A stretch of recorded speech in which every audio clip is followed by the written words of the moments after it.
아직 실시간이 안 올라오는데요. 아, 지금 방송이 시작된 건가요? 네. 네, 안녕하세요. 당원동지 여러분. 오늘은 조시철 교육원장님을 모시고, 그 5.16 기념일을, 5.16 혁명 기념일을 해서 좀 원장님께 박정희 대통령에 대해서 좀 저희가 좀 배워보는 시간을 가져보고 싶어서 이렇게 방송을 키게 됐습니다, 원장님. 반갑습니다. 원장님께서는 워낙에 이제 이승만 대통령이랑 박정희 대통령에 대한 역사를 너무 꿰뚫고 계시기 때문에 전 예전부터 이런 자리를 많이 원했었거든요. 원장님한테도 요청을 많이 드렸었고. 저도 이런 꿈이 있었어요. 우리 청년하고 네. 역사 토크하는 꿈이 있었는데, 지난번에 이제 진순정 여성 토크하고 한번 했고, 네. 이번에 이제 아들 같은 우리 네. 한민수 청년하고 또 토크를 하게 돼서 굉장히 기쁘고, 앞으로 좀 계속 좀 했으면 좋을 것 네. 같습니다. 예. 그러니까 이렇게 저 혼자 말고도 좀 저 우리 당에 있는 많은 청년들이 이렇게 교육원장님께 역사에 대해서 우리나라 대한민국의 근현대사에 대해서 제대로 배울 수 있는 기회가 오늘뿐만 아니라 이제 계속 이런 자리가 많이 연장이 됐으면 좋겠거든요, 저는. 예. 우리나라의 지금 문제가 역사 왜곡이 심각한 문제입니다. 네. 예, 그래서 박근혜 대통령도 어떤 의미에서는 역사 바로잡기, 네. 또 역사 교과서 국정화 이런 작업을 하다가 이제 종북 좌파에 의해서 탄핵을 당하는 그런 비극을 만났다고도 봐야죠. 왜냐하면 역사는 뿌리기 때문에 뿌리가 잘못됐다는 것을 타쳐버리면 종북 좌파의 근거가 다 무너지지 않습니까? 네. 그래서 그 연장선에서 지금 우리가 계속 있고, 지금 오늘도 윤석열이가 5.18 갔는데 결국 5.16과 5.18의 역사 전쟁이라고 봐야 되는 거죠. 예. 저는 사실 올해 너무 좀 안타까웠던 게 뭐였냐면은 그래도 그 전년도까지는 계속 이제 5.16에 대해서 여러 단체에서 뭔가 계속 이게 뭐 학술대회라든가 이런 걸 계속 열고 했었었는데 올해 같은 경우는 우리공화당 말고는 아예 존재가 없었기 때문에 5.16에 대해서 언급하는 단체나 정당이 없었기 때문에 근데 왜 이렇게까지 지금 대한민국이 된 거고 지금 왜 보수 우파가 이렇게 박정희 대통령을 버리는지 왜 지우려고 하는지 저는 사실 궁금하거든요. 어떤 의미에서 종북 좌파한테 진 거죠. 그리고 심지어 이제 보수 반역 세력들 예, 이들이 이제 종북 좌파하고 타협함으로 말미암아 오히려 보수 정권이라고 하면서도 정통성이 있는 5.16을 버리고 5.18 쫓아간 그런 형태가 돼버렸죠. 그래서 저도 이번에 5.16 기념식으로 현충을 갔는데 화 하나 없는 거 보고 깜짝 놀랐고, 또 5.16 세미나 우리 그 공화당 주최로 예. 프레스센터에서 하는 거에 유일한 걸 보고 같이 깜짝 놀랐고, 그래서 참 심각하다. 이제 나라가 심각하다. 그러나 그럼에도 불구하고 희망은 있다. 왜? 우리가 있으니까. 네, 맞습니다. 원장님 오늘 어떤 걸 좀 말씀을 해주실 거예요 저희한테? 예, 그래서 오늘날 이 사태의 근본을 좀 네, 제가 붙잡고 싶은데, 화면 한번 보여주시죠. 1993년도 네, 리콴유 싱가포르의 리콴유 수상이 수상에서 퇴임을 하고, 싱가포르이 그때 한국과 함께 이제 고도 네, 성장을 하면서 아시아의 최고 선진국으로 막 발돋움할 때 오히려 리콴유 수상이 위기의식을 느꼈습니다.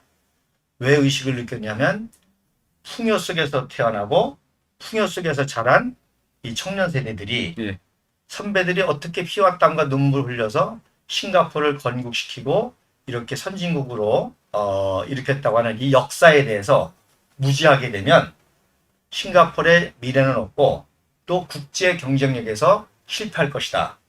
이런 심각한 그 위기의식을 가지고 청년들에게 역사 교육을 시키기 위해서, 특별히 예, 이제 싱가포르 역사 교육을 시키기 위해서 친히 70세에 컴퓨터와 워드를 배워서 책을 썼죠.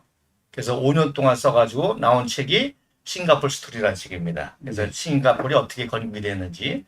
그래서 이 책을 쓰고 난 다음에는 이제 From the Third to First, 예, 어떻게 제3세계 아주 조그만 섬나라가, 불모지의 섬나라가 아테네 이후에 최고의 도시 선진국이 되었는지 네, 그 과정을 쭉 써서, 싱가포르는 그 이후로부터 뭐 고도 성장을 해서 지금 전 세계 1위 예, 국가죠. 그렇죠. 7만 불 정도 되고 그런 이제 성공의 길을 왔죠. 아시아 최대 도시국가였죠. 그렇죠. 예. 예. 그런데 우리는 어떻게 됐냐? 오히려 1993년도에 3당 합당을 통해서 김영삼이 정권을 잡음으로 말미암아 역사의 무지가 아니라 역사의 왜곡이 시작됐습니다. 그래서 제일 먼저 김영삼이가 한 게 국민교육헌장을 그때 폐기시켰어요. 아, 그때 93년도부터 정권 잡자마자 제일 먼저 한 게 국민교육헌장을 폐기를 시켰죠. 네. 그러니까 역사에 대한 무지는 가르쳐주면 돼요. 그러나 역사에 대한 왜곡은 심각한 거죠. 맞습니다. 그래서 그때부터 70년대생이죠. 예. 70년대생이 20살 때가 이제 90년대 아닙니까? 예, 맞습니다. 그때부터 이제 전교조들 통해서 또 언론들을 통해서 종북 좌파적인 이제 왜곡된 역사를 배워서 네. 이승만 박사에 대한 폄하, 또 박정희 대통령에 대한 폄하, 5.16에 대한 폄하 이런 것들이 이제 심각하게 오면서 결국에 그런 세대들을 통해서 종북 좌파가 탄핵까지 일으켜서 정권을 탈취하고 심지어 보수 반역 세력 지금 김영삼의 후예들이잖아요. 네. 걔네들이 결국엔 이제 종북 좌파와 타협해가지고 5.16을 버리고 5.18에 쫓아가는 네. 그런 아주 심각한 바닥까지 온 것이죠. 예. 근데 원장님께서 말씀해 주셨는데 그 70년대생들에 대해서 말씀해 주셨잖아요. 아까도 제가 말씀드렸는데 원장님께 저는 어렸을 때 원장님이 말씀해 주셨던 것처럼 선생님들이 이제 역사 선생님들이 이제 많이 70년대생들이 많으셨어요. 저희 이제 초중고 다닐 때요. 근데 교과서에서 배우는 거랑 선생님이 박근혜 대통령에 대해서 말씀해 주신 거랑은 너무 이질적인 게 큰 거예요. 그 당시 이승만 대통령은 이미 뭐 저희 세대들한테는 나라 팔아먹은 나쁜 그렇죠. 놈이라는 생각이 저는 굉장히 강했었어요. 그 교육을 받고 자라다 보니까. 근데 그래도 박정희 대통령에 대한 거는 할아버지가 계셔서 좀 알고 있으니까 그렇죠. 네.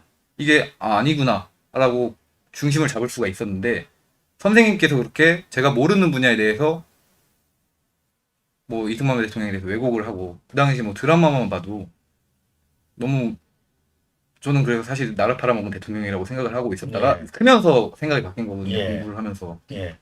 그래서 말씀드린 대로 이제 93년도가 어떤 점에서 기점이었습니다. 그때부터 이제 역사 왜곡이 시작이 되고 예.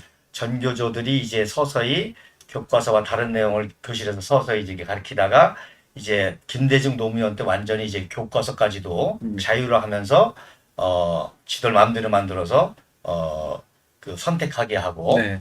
했고 또 그러니까 이제 박근혜 대통령이 심각하니까 역사 교과서만큼은 국정화해야 된다. 그래서 그 작업을 하니까 이제 극렬하게 반대하는 거죠. 그러다가 이제는 오히려 교과서까지도 완전히 종북좌파 사관으로 만들어서 어느 정도냐면 아이들한테 우리의 소원은 통일이다. 그래서 우리의 소원은 금강 평화 통일을 해가지고 뭐 남북 교류를 해가지고 금강산 구경 가고 평양 방문하고 맞습니다. 금수산 궁전 가가지고 김일성, 김정일 참배하고 한다. 이것이 교과서로 가르칠 정도로. 네, 저희는 전 보고 배운 거니까요. 그렇게 하고서는 이제 교과서를 집에 못 가져가게 하죠. 왜냐면 부모들이 보면 난리 나니까. 그래서 아이들의 성장 발달에 안 좋으니까 무거운 책을 들고 가면 안 된다. 그래서 못 가게 하고 학교에서는 아예 교과서까지 이렇게 가르치는 그런 심각한 사태가 있고 저도 인도네시아에 있으면서 인도네시아에서 제가 한 22년 있었잖아요. 예. 우리 교회 아이들을 제가 이런 역사 진실로 가르치거든요. 근데 어느 날 얘기해 보니까 이상한 얘기를 하는 거예요. 예. 내가 그렇게 안 가르쳤는데 알고 보니까 얘가 한인학교에서 한국에서 온 전교조 선생님한테 그렇게 배우는 거예요. 교과서 가지고. 그래서 제가 이제 한국에 나오게 된 거죠. 야, 이거 내가 외국에서 선교할 게 아니라 한국에서부터 이거 지금 한국이 망하고 있구나. 큰일 났구나 이거. 네. 그래서 이제 그동안 준비했던 걸 가지고 2015년도에 나와서 이런 역사 강의를 쭉 하다가 이제 탄핵 촛불난동이 딱 시작하면서 저는 그날 바로 깨달았어요. JTBC에서 태블릿 PC를 가지고 최순실 어쩌고 할 때 이거 대남 공작이다. 자, 화면 한번 보시죠. 어떻게 이 대남 공작이 그 역사 왜곡이 됐는지. 자, 우선 이제 이 리콴유라는 분은 뭐 워낙 유명해서 그 당시 이제 아시아의 두 거룡이라 이 리콴유와 박정희가 두 거령이라고 할 정도로 좀 위대한 그 아시아 지도자였고, 놀라운 사실은 리콴유가 79년도 10월 16일 날 예. 11.6 낙이 열흘 전이죠. 열흘 전이죠. 예. 와서 국가 정상회담을 할 때 제가 또 놀란 거 바로 박근혜 영예가 27살 때 그 정상회담을 통역을 했습니다. 제가 여기서 이제 또 충격을 받은 거예요. 네. 27살에 지금 몇 살이에요? 32살입니다. 32살이죠. 네. 영어 안만 잘해도 아, 그럼요. 통역하기 힘들어요. 더군다나 국가 정상들 간의 대화란 말입니다. 그렇죠. 그 단어 자체도 그렇고. 그렇죠. 예. 국제 외교, 경제. 그래서 제가 이 박근혜라는 분은 대단한 분이라 라는 걸 이제 그때 깨닫게 됐고, 결국에 이제 2015년 돌아가실 때 또 박근혜 대통령이 현직 대통령으로 이렇게 방문했는데, 저 사진 오른쪽에 젊은 청년 있죠. 예. 군인. 예. 저분이 리콴유의 손자입니다. 아. 그 리콴유 수상의 아들, 리센융의 아들. 아들이 이제 그 당시 그 싱가포르 군인으로 있으면서 엄청난 인연이네요. 박근혜 대통령 영접하는 거죠. 그러니까 이 이승만, 박정희 우리들의 얘기가 먼 얘기가 아닙니다. 할아버지 얘기예요. 예, 맞습니다. 그러니까 저 청년하고 우리 강상욱 저기 예, 강사랑요. 예. 뜻비슷한관계죠. 예, 그러니까 그렇죠. 박정희 대통령의 또 혁명 동지인 할아버님이 예. 또 저세대고 특별히 이제 그 박근혜 대통령님하고 리콴유하고는 어느 정도 깊은 인연이 있느냐면, 그 다음 사진 보면 박근혜 대통령께서 대선 출마할 때 예. 리콴유하고 이제 대화를 합니다. 그 다음 사진 한번 보여주세요. 세 번째 사진 한번 보여주세요. 예. 그래서 그 이해창하고 한번 떨어지죠. 예. 그래서 두 번째 또 이제 이명박하고 떨어집니다. 예. 그때 떨어지자마자 2008년도에 7월 14일 날부터 18일까지 일주일 동안 싱가포르에 가서 일주일 동안 디스커션 합니다. 그래서 리콴유, 고촉동, 리센융. 그러면서 2012년 대선을 준비하시죠. 네. 그래서 2012년 대선에 박근혜 대통령의 캐치프레이즈가 뭐예요? 기억나요? 기억이 잘 안 나요. 원칙, 민생, 네. 대통합. 예. 그게 리콴유의 정치 철학입니다. 싱가포르의 이념입니다. 그래서 그 캐치프레이즈를 가지고 박근혜 대통령이 성공을 했죠. 그랬는데 이제 그러면서 말씀드린 이제 역사 바로잡기 이런 거를 이제 하려고 하니까 예. 종북좌파가 자기네들이 이제 근거가 무너지니까 극렬하게 이제 촛불난동을 했던 거죠. 그래서 종북좌파가 어떻게 역사역을 했는지, 특별히 이제 박정희 대통령에 대해서 한번 그 다음 사진 한번 봅시다. 자, 제 종북좌파가 박정희를 친일파로 왜곡하기 위해서 예. 저 일본군이 박정희다라고 이제 왜곡한 겁니다. 예. 근데 저 사진을 자세히 보시면 저거는 일본 야전군 대령 사진입니다.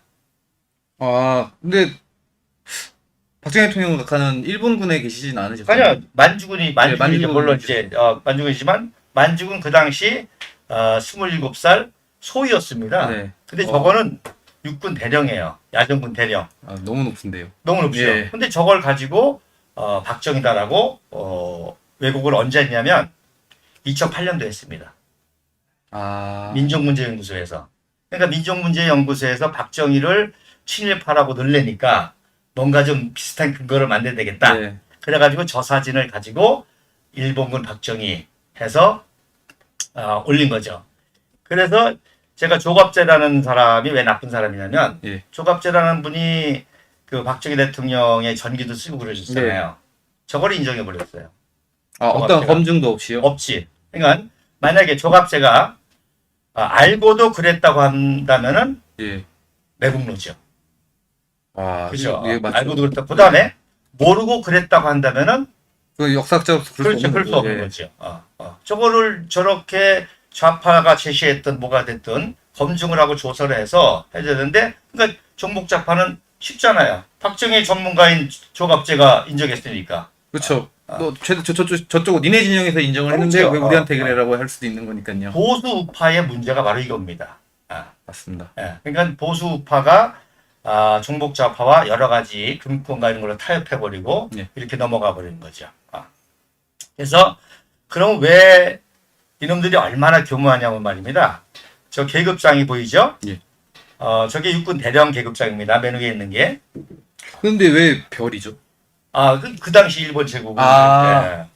근데 대령 계급장인데 예. 그 밑에가 헌병 조장 계급장이에요. 예. 그러니까 흑백이니까 비슷하잖아요. 네, 그렇죠. 왜 이렇게 했느냐? 바로 박정희가 헌병으로 독립군 때려잡았다. 네, 탄압을 이렇게 이제 오해하게끔 만드는 거죠. 그리고 그 일본에서 육사를 졸업하면 견습사관이라고 예. 헌병 5장 계급장을 합니다. 견습사관 때, 소위되기 전에.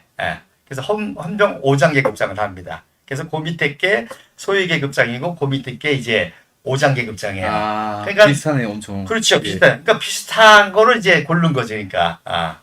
그래서 근데 너무 안 닮았는데요, 덕진이. 그런데 이거를 인정해 버렸다는 말이에요. 특히 조갑제가. 그래서 제가 이제 불이 나는 거죠, 열이 나는 거죠. 이게 얼토당토한 지식인들이 예. 많아지면 대한민국에 위기가 올 수도 있는 그렇죠. 겁니다. 그다음에 혈서 얘기가 이제 많이 논란이 네. 있는데 저도 많이 이제 이렇게 조사를 해봤는데 네. 그 강민수 우리 저기 조부님, 예. 강상욱 우리 어르신의 아주 중요한 증언이 나옵니다. 그래서 강상욱 어르신은 박정희 대통령하고 가장 가까우신 분이에요. 그리고 박정희 대통령이 유일하게 사석이든 공석이든 선생님이라고 부르시는 분입니다. 강상욱 분이. 네. 그래서 개인적인 얘기를 많이 해주세요. 예. 근데 그거를 이제 강상욱 어르신이 증언을 남기셨더라고요. 예, 원장님께서 찾아주셔서 한번 봤거든요. 그래서 김구 선생이 예. 그 당시 그 상해인진 김구 선생이 이제 일본이 태평양 전쟁이 이렇게 그러니까 조선의 엘리트 청년들이 끌려가서 죽는단 말입니다. 네. 그러니까 조선의 엘리트 청년들은 일본군에게 끌려가서 개죽음 당하지 말고 만주 군관 신경군관학교를 가라고 비밀 지령이 내렸습니다. 그래서 엘리트들에게는 개별적으로 다 비밀 지령이 한 거예요. 당연히 대구 사범 출신의 교사는 박정희 교사에게도 김학규라는 장군이 예. 비밀 밀서를 가지고 와서 만주 신경군관학교에 가라고 이렇게 지시를 내리죠. 그래서 박정희가 이제 그 당시 청년이죠. 예. 박정희 청년이 그 밀서를 가지고 만주 신경학교 시험을 쳤는데 나이 때문에 떨어지는 거예요. 나이가 그 교사를 했기 때문에 이미 너무 많잖아. 너무 그러니까 고민이 됐단 말이야. 그때 자기 친구가 누구냐면 정일권이었습니다. 예. 그 정일권은 이미 이제 만주신경을 졸업하고 그 만주군 네. 장교를 있을 때 찾아가서 얘기를 하니까 정일권이가 권면합니다. 그러면 혈서를 써라. 어떤 보증 같은 개념. 그렇죠. 그래서 일단은 그 김구 선생님의 지시와 이게 있으니까 예. 어떻게 해서 들어와야 되니까 일단 혈서를 써라. 네. 그래가지고 이제 혈서를 썼다는 사실을 고백을 합니다. 그런데 저렇게 사진을 갖다가 붙인 저 신문은 조작입니다. 자, 신문 원판상 저렇게 원사진이 신문으로 만들어질 수가 없습니다. 그렇죠. 글씨를 침범할 수도 그렇죠. 없죠. 규식으로. 예, 뭐 인쇄술이 기본이지 않습니까? 왁구를 짜가지고 그러는 건데 네. 그래서 그래 그다음에 또 놀라운 거는요. 우리 태극기 집회할 때 제가 이제 거리 연설도 하고 그러니까 네. 저를 나름대로 이렇게 보호해주는 그런 그 당원이 하나 있었습니다. 그분이 누구냐면 그분의 아버님이 신욱이라는 분인데 예. 그분이 바로 박정희 생도의 스폰서였습니다. 아. 그러니까 만주 군관학교만 가라고 한 게 아니라 꼭 스폰서를 붙여줬어요. 그래서 신욱이라는 분이 박정희 그 생도를 이렇게 스폰서해 주는데 그분의 아들이 우리 당원이 돼가지고 저를 이제 이렇게 도와줬던 거더라고요. 예. 그래서 그분이 나중에 박정희 대통령께서 그 독립유공자로 네. 또 서원을 하시죠.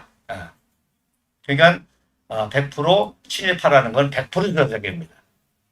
100%. 자, 그다음 한번 그다음 사진. 이 사진이 나오기 전에는 종북 좌파님들이 이렇게 조작했습니다.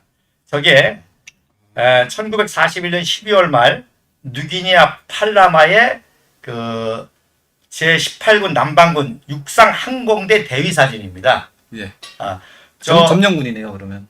아니, 그러니까 태평양 전쟁 예. 때 일본이 이제 파푸뉴 누기니아 네. 점령했을 때 그때 그 대위 사진입니다. 네. 거기에 목만 잘라다가 붙인 거죠.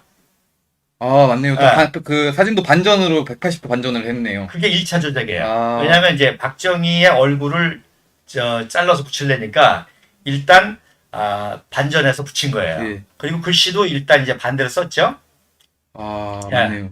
그래서 박정희는 1944년 12월에 소위를 인관합니다. 예. 아까도 말했듯이 저 때가 이제 27세, 27세에 소위가 된 거예요. 견습사관 하다가. 그 소위가 돼가지고 45년도 7월에 해방되기 한 달 전에 중위가 됩니다. 그런데 견장이 예. 그렇지. 근데 대위 사진, 네. 대위 사진에 목만 잘라가지고 붙여가지고 했고 제가 일본에 가가지고 저 사진까지 확인했는데 저 오른쪽 가슴에 마크 있죠. 예. 저게 항공대 사진입니다. 네. 육상 항공대. 예. 네. 그럼 전혀 관계가 없는. 전혀 관계 없어. 예. 만주에 만주고 소인데. 근데 아, 너무 어설프게 이렇게. 그렇죠. 그래서 이제 그 다음 사진 보세요. 저렇게 1차 한 다음에 다시 돌리죠.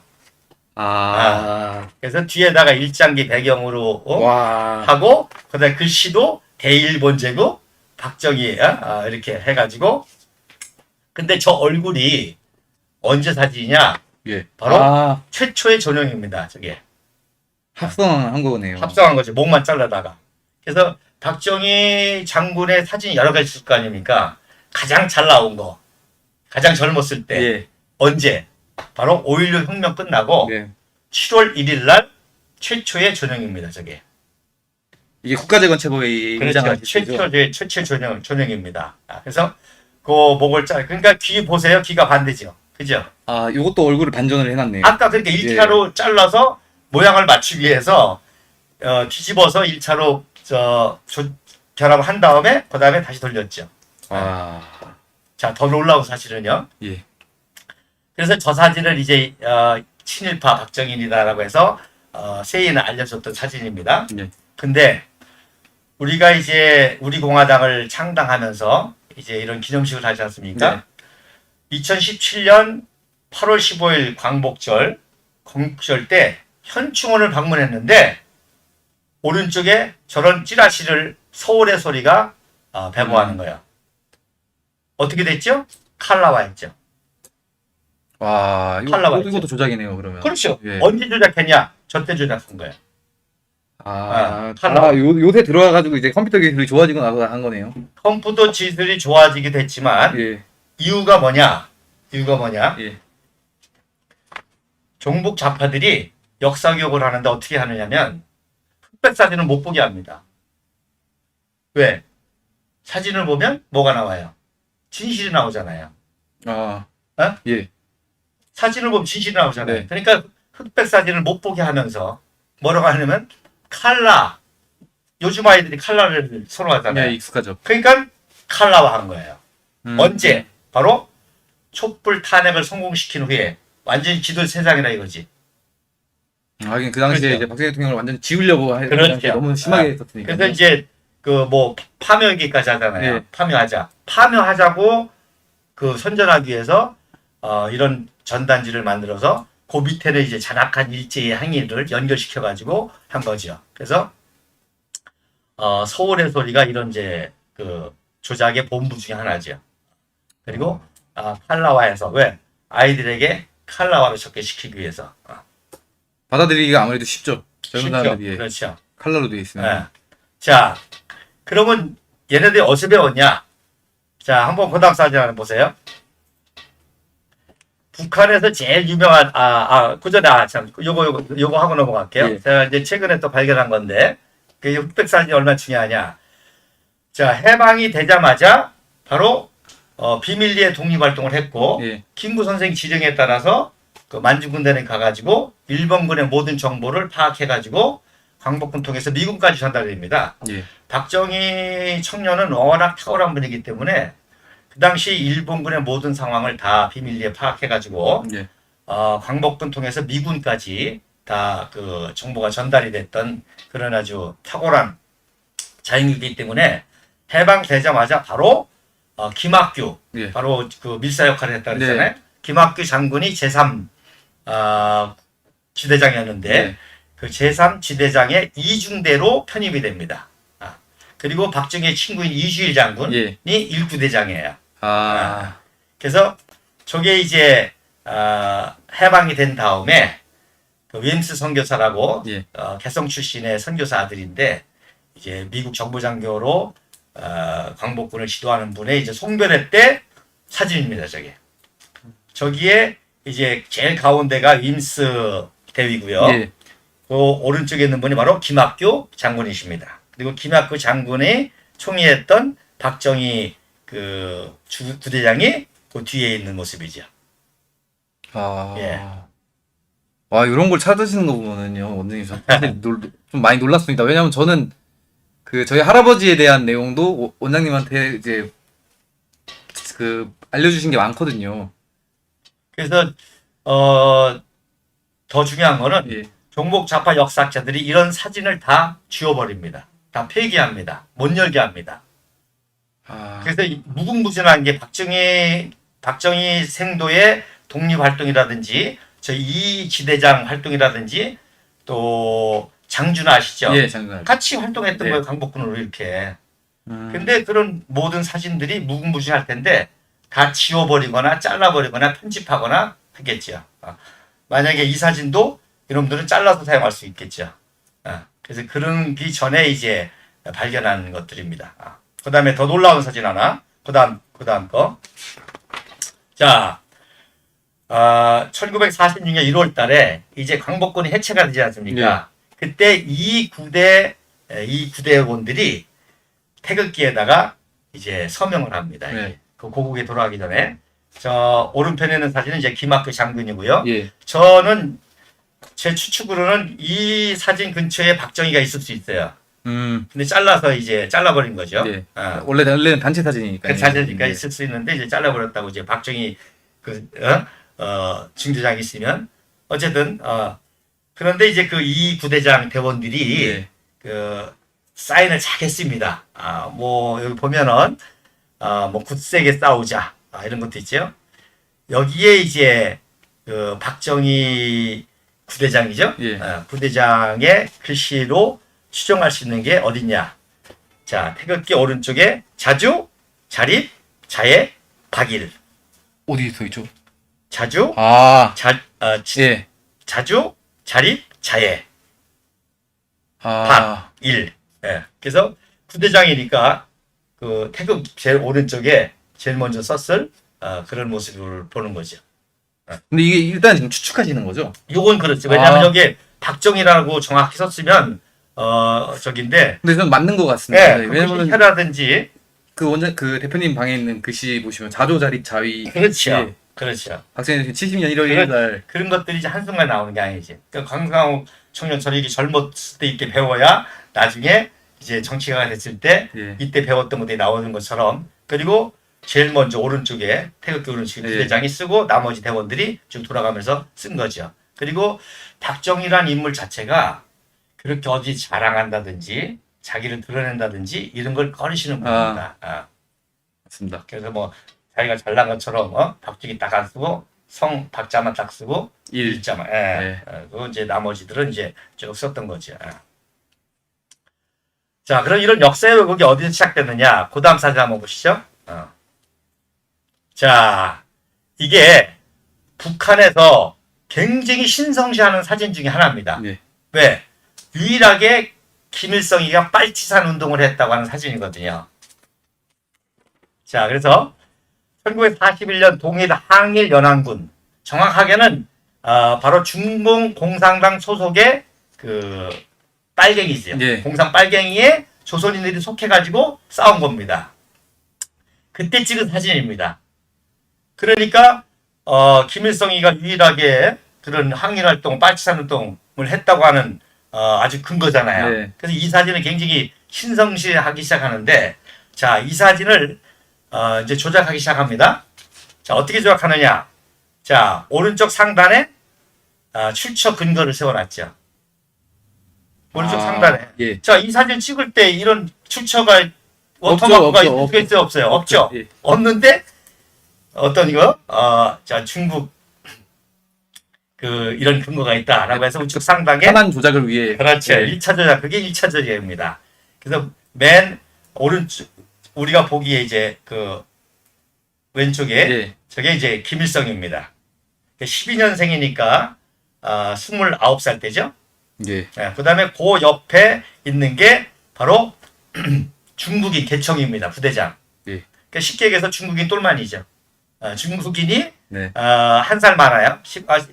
11년생이니까 예. 30살짜리가 이제 중국인으로 이제 부대장이고 예. 거기에 똘마니가 이제 김일성. 그다음에 그 옆에 있는 게 바로 최연입니다. 최룡의 아버지죠. 예. 최룡이가 이제 삐까닥하게 된 옆에 서 있고 그 옆에 이제 키 큰 애가 이제 안길입니다. 그래서 나이가 한 5살 많죠. 자, 이게 이제 1차 조작 사진입니다. 자, 그다음에 두 번째 이제 2차 조작을 보시죠. 자, 2차 조작은 언제 했느냐? 예. 1967년도 10월 달에 합니다. 센터로 왔네요. 이걸 먼저 봐야지. 예. 자, 먼저, 누굴 잘라버렸어요? 개청이를 잘라버렸지. 예, 맞습니다. 개청이를 제거하고 붙여놨지. 김일성하고 최현하고 붙여놨죠. 예. 개청을 잘라버렸죠. 예. 이제 중국의 똘마니 그러니까 있으면 안 되죠. 안 되니까 이제 그 다음에 이때는 모든 적대 세력 제일 먼저 남로당을 숙청하고 예. 그다음 소련파를 숙청하고 그다음에 연안파 김두봉파를 숙청하고 그다음에 갑산파를 숙청하고 완전히 빨치산이 김일성 체제로 독재를 공고히 할 때 그때 2차 조작을 한 겁니다. 이렇게. 완전히 이제 이북의 로얄 패밀리들인 거잖아요. 그렇죠. 로얄 패밀리를 만들기 위해서 이제 2차 조작을 한 거죠. 예. 그래서 일단 이제 자세도 다 바로 세웠죠. 네. 사진을 다 똑바로 다 세웠고 또 색깔도 입혀가지고 이제 뭐 이렇게 장본인 것처럼 또 모양도 해놓고 삐딱한 놈들이 이제 이렇게 바로 세우고 자 그다음에 이제 3차 조작이 시작이 됩니다. 3차 조작. 예. 3차 조작은 뭐 어떻게 됐어요 이제? 이제 중앙에 이제 와야죠. 중앙에 네. 와야죠. 어디 감히? 네. 그래서 중앙에 김일성 위대한 주석을 가운데 놓고 양쪽에 이제 세우는 거죠. 그래서 이게 이제 요건 언제 했느냐? 1972년도에 합니다. 완전히 이제 우상화. 김일성이를 이제 우상화하고 그리고 74년도에 김정일 후계 공작이 들어가죠. 체제를 공고하게 해서. 그래서 박정희 대통령이 그때 유신을 하는 겁니다. 유신을 하는 게 장기 집권을 하는 게 아니에요. 북한은 완전히 독재 체제와 후계 체제가 들어섰기 때문에 우리 대한민국의 정치가 안정이 필요하단 말이에요. 그리고 북한이 더 위협하지 못해야 된단 말이에요. 그래서 정치적 안정을 위해서 이 북한의 이러한 독재 체제의 공고와 맞서기 위해서 했고 그래서 정치적 안정을 이루어야 경제 발전이라든지 모든 고도 성장을 할 수 있기 때문에 이때 유신헌법이 이때 나온 겁니다. 그래서 이것이 이제 3차 조작이죠. 자, 그럼 이제 끝났냐? 뭐가 남았겠어요?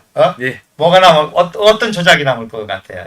아까 박정희 대통령 각하 사진처럼 무슨 조작? 칼라를 자, 그다음에 자, 칼라와의 조작이 바로 이게 언제 나왔냐? 제가 추정하기로는 바로 촛불 때 나왔다고 그러는 겁니다. 이렇게 날 줄 잘하는구나. 네. 조작과. 제가 이걸 아니까 JTBC에서 태블릿 PC 얘기 나올 때 이놈들이 사진 조작에서 태블릿 PC 조작으로 해서 탄핵에 들어갔구나. 종북 좌파의 대남 공작이라는 걸 그때 저는 바로 알았죠. 그래서 그때부터 저는 이건 대남 공작이다. 이제 이런 강의를 하기고 했던 거죠. 그리고 불필요한 하칠 잘라버렸죠 이제. 맞네요. 그거 귀찮아 잘라버리고 이제 칼라와 이렇게 하면서 완전히 이제 우상화를 이렇게 했던 거죠. 그래서 41년도에 중국 공산당도 소련에 의해서 무너지게 됩니다. 예. 그러니까 어디로 갑니까? 이 연안파가 소련 예화로 들어가는 거예요.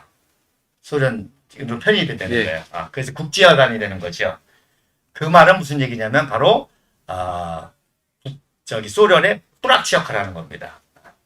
그래서 항일 활동한 게 아니라 예. 바로 중국 공산당 내의 뿌락치 활동, 또 일본군 뿌락치 활동 이런 걸 한 정보원 뿌락치한 게 바로 김일성이죠. 그러니까 중공군 부하에서 소련의 뿌락치가 된 게 이 김일성과 항일 빨치산들의 그 본질이죠. 근거죠. 이제 요때가 이제 그러면 한창 그 할아버지 저희 조부님 거기에 나오는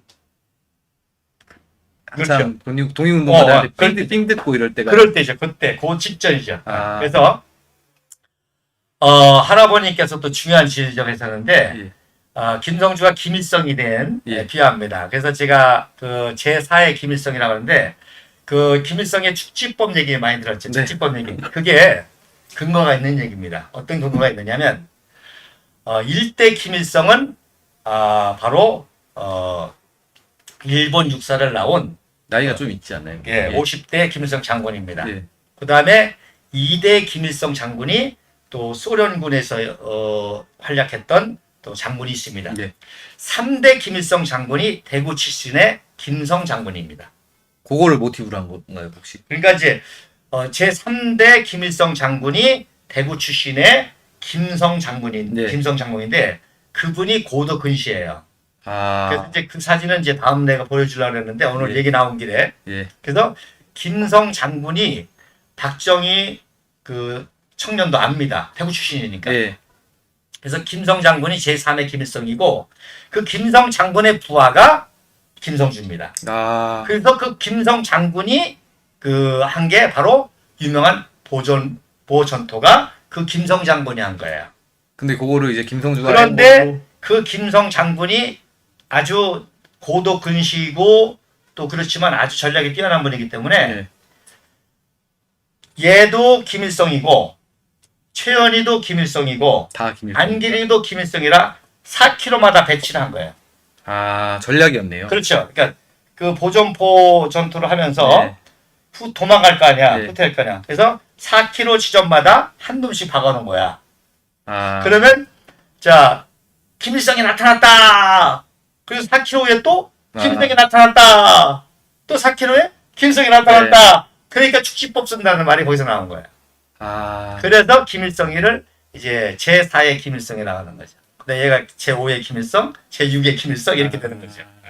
그래서 저도 이제 그 아버님의 증언을 통해서 알았고 그 강상옥 어르신의 그 아버지 강일기 어르신이 독립운동가고 또 3.1운동 때 이제 활약하신 분인데 그분이 이제 강일기 어르신이 그 산적 꿈을 좋은 삼수갑산에서 물이 좋으니까 그 양주장을 하셨어요. 그래서 그 양주장이 어마어마하게 이제 돈을 많이 벌어가지고 만주 쪽에다가 이제 고량주도 납포하면서 독립군에 돈을 대줬죠. 그때 김일성이가 그 한 초도장이었죠. 지금 그 미령이라 그러죠. 지금 그 북한이 가장 신성시하는 그 삼수갑산 백산 옆에 미령이라는 데가 본부가 아니라 초소입니다. 초소. 삥 뜯는 초소. 그 초소장에 불과했는데. 초소장에 불과한 거지. 그게 무슨 독립운동의 본부, 무슨 빨치산의 본부가 아니라 그 길목 지키는 그 초소장이에요. 초소장. 거기서 이제 삥 뜯는 거지. 그래서 김일성이가 강일기 어르신의 돈을 제일 많이 뜯어먹은 놈 중에 하나입니다. 그래서 해방 이후에 김일성이가 이제 소련으로 들어왔잖아요. 김일성이가 제일 먼저 할아버지 찾은 거예요. 강일기 어르신을. 뭐 돈 제일 많이 뜯어먹었잖아요. 근데 이제 찾았는데 그때 이미 아버님은 이제 할아버님 월남하고 계셨던 거죠. 그래서 못 찾고 그래서 공화국 칭호라는 말을 들었죠. 공화국 칭호. 북한에 공화국 칭호 1호가 누군지 아세요? 강일기 어르신이죠. 제 조부님이 거기에 계신 건 아는데. 조부님이시죠. 등교부에 거기 계신 건 아는데 그러니까 그안 계셨지만 예. 그 무덤만 만들어주신 묘비랑 공화국 칭호를 예. 주셨죠. 그래서 이렇게 다 풀려요. 그죠? 그래서 보전투의 진실. 보전투 한 거 맞아요. 누가 했냐? 김성 장군이 했고 아, 거기에 김일성이는 똘마니로 참석을 했고 제오 김일성, 제사 김일성으로 사기로 맞아 섰던 놈 중에 하나고 아, 그게 이제 신화화돼 가지고 김일성이 이제 장군으로 이제 신화가 된 거죠. 이거 약간 우스갯소리로 말씀드리면은 네, 대표님이 예전에 대선 때 우리 원한 당원들은 다 조원진이다. 네, 다 조원진 오늘 자꾸 선거운동을 해라. 예, 그중에 조원진 3이 갑자기 조원진이 된 거네요. 예. 그런 것처럼 이제 우리가 예. 이승만 박정희 정신을 받아가지고 우리가 박정희 대통령의 건국의 정신, 자유정신, 저 이승만 대통령의 건국의 자유정신, 예. 그다음에 박정희 대통령의 부국경. 예. 영광 정신. 그리고 이제 제가 하는 강의 중에 제가 역사를 연구하다 보니까 또 재미난 사실을 많이 발견한 게 예. 이승만 대통령이 12년 동안 박정희 장군을 키웠습니다. 박정희를 12년 동안 키웠습니다. 그래서 제가 오늘 공카에다가도 이제 몇 가지 글을 올렸는데, 네. 숙군 사건 때부터, 하야하실 때까지, 그게 12년이거든요. 1948년도부터 1960년도까지 12년 동안, 이승만 대통령께서 박정희 군인 엘리트 최고 천재인 박정희를 12년 동안 키운 사건이 있는데, 제가 이제 그 강의를 또 이제 많이 하죠.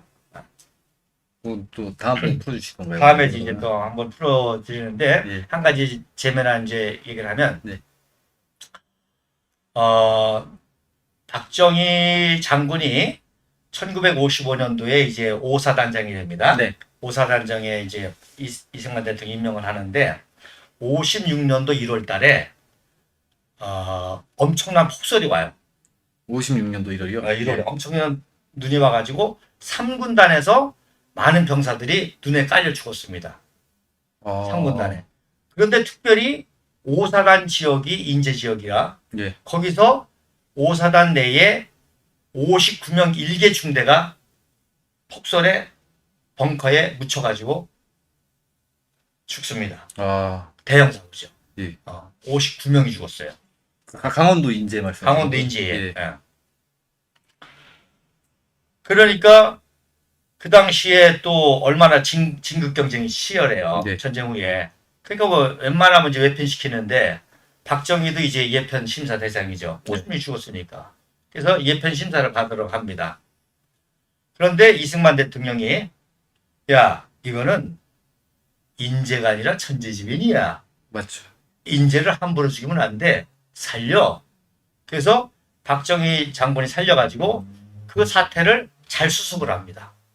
그래서 오히려 훈장을 받아요. 사태 수습을 잘했다고.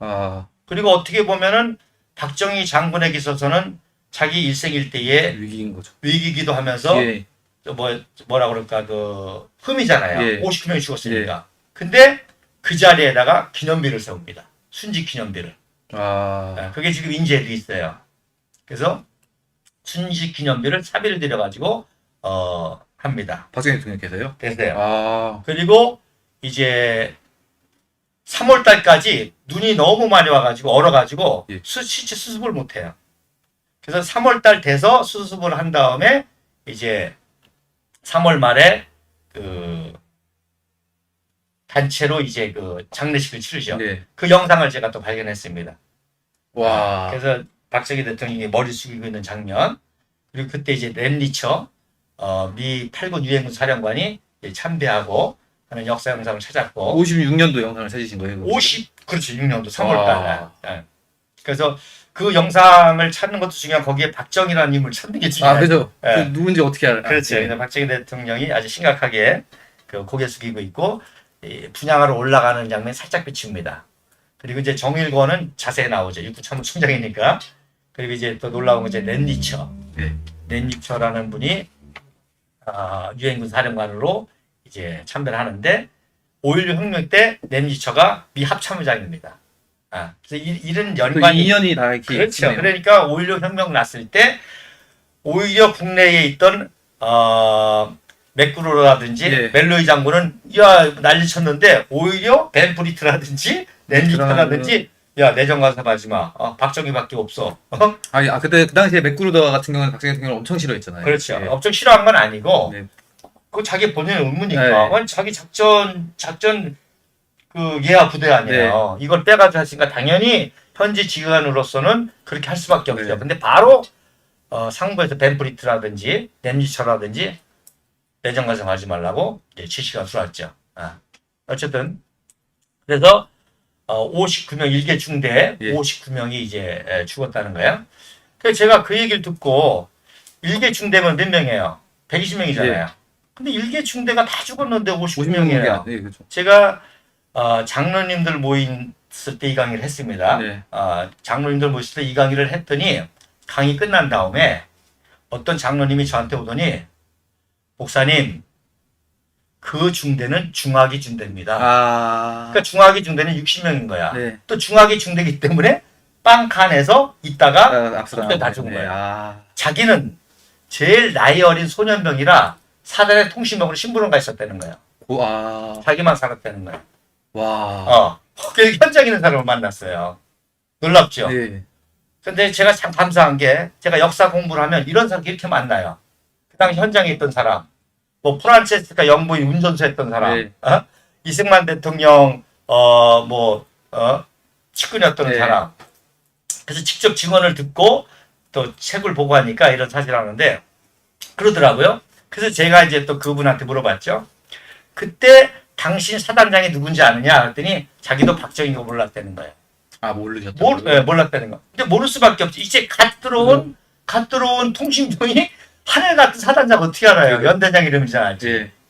그래서 역사가 그 당시 현장에 있었어도 모를 수 자기 있다는 거예요. 애를 모르는 거야. 그러니까 맞아요. 오히려 역사는 나중에 모든 걸 정합해가지고 더 정확하게 할 수 있는 거죠. 이 사람 얘기도 들어보고 이 사람 예, 얘기도 맞습니다. 들어보고 이렇게 평가. 그러니까 5.16에 대해서도 오히려 지금 더 정확한 평가를 할 수가 있습니다.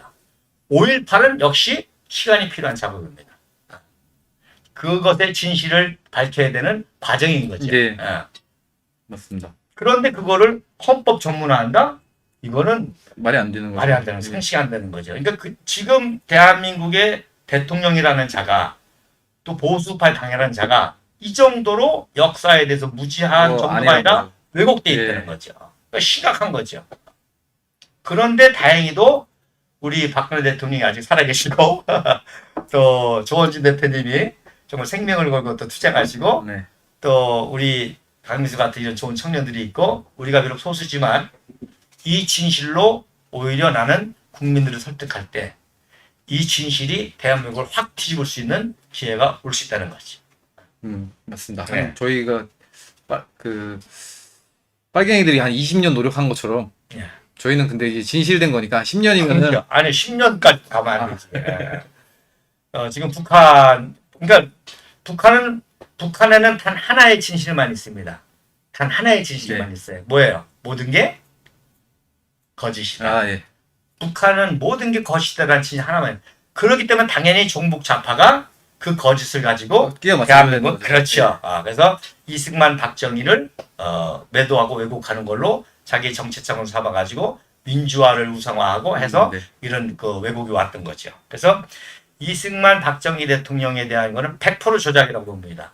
이제 앞으로 기회가 되면 뭐 한강론이라든지 또 반민특위라든지 또 뭐 4.19 예. 의거라든지 그것도 원래는 4.19 의거입니다. 의거. 혁명이 아니에요. 예. 의거입니다.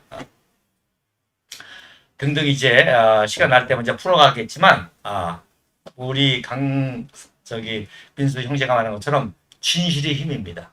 그래서 진실을 우리가 가지고 나갈 때 그러니까 우리가 국민들을 믿어야 됩니다. 개돼지라고 믿으면 절대 안 됩니다. 우리 국민들이 착하니까 속은 거예요.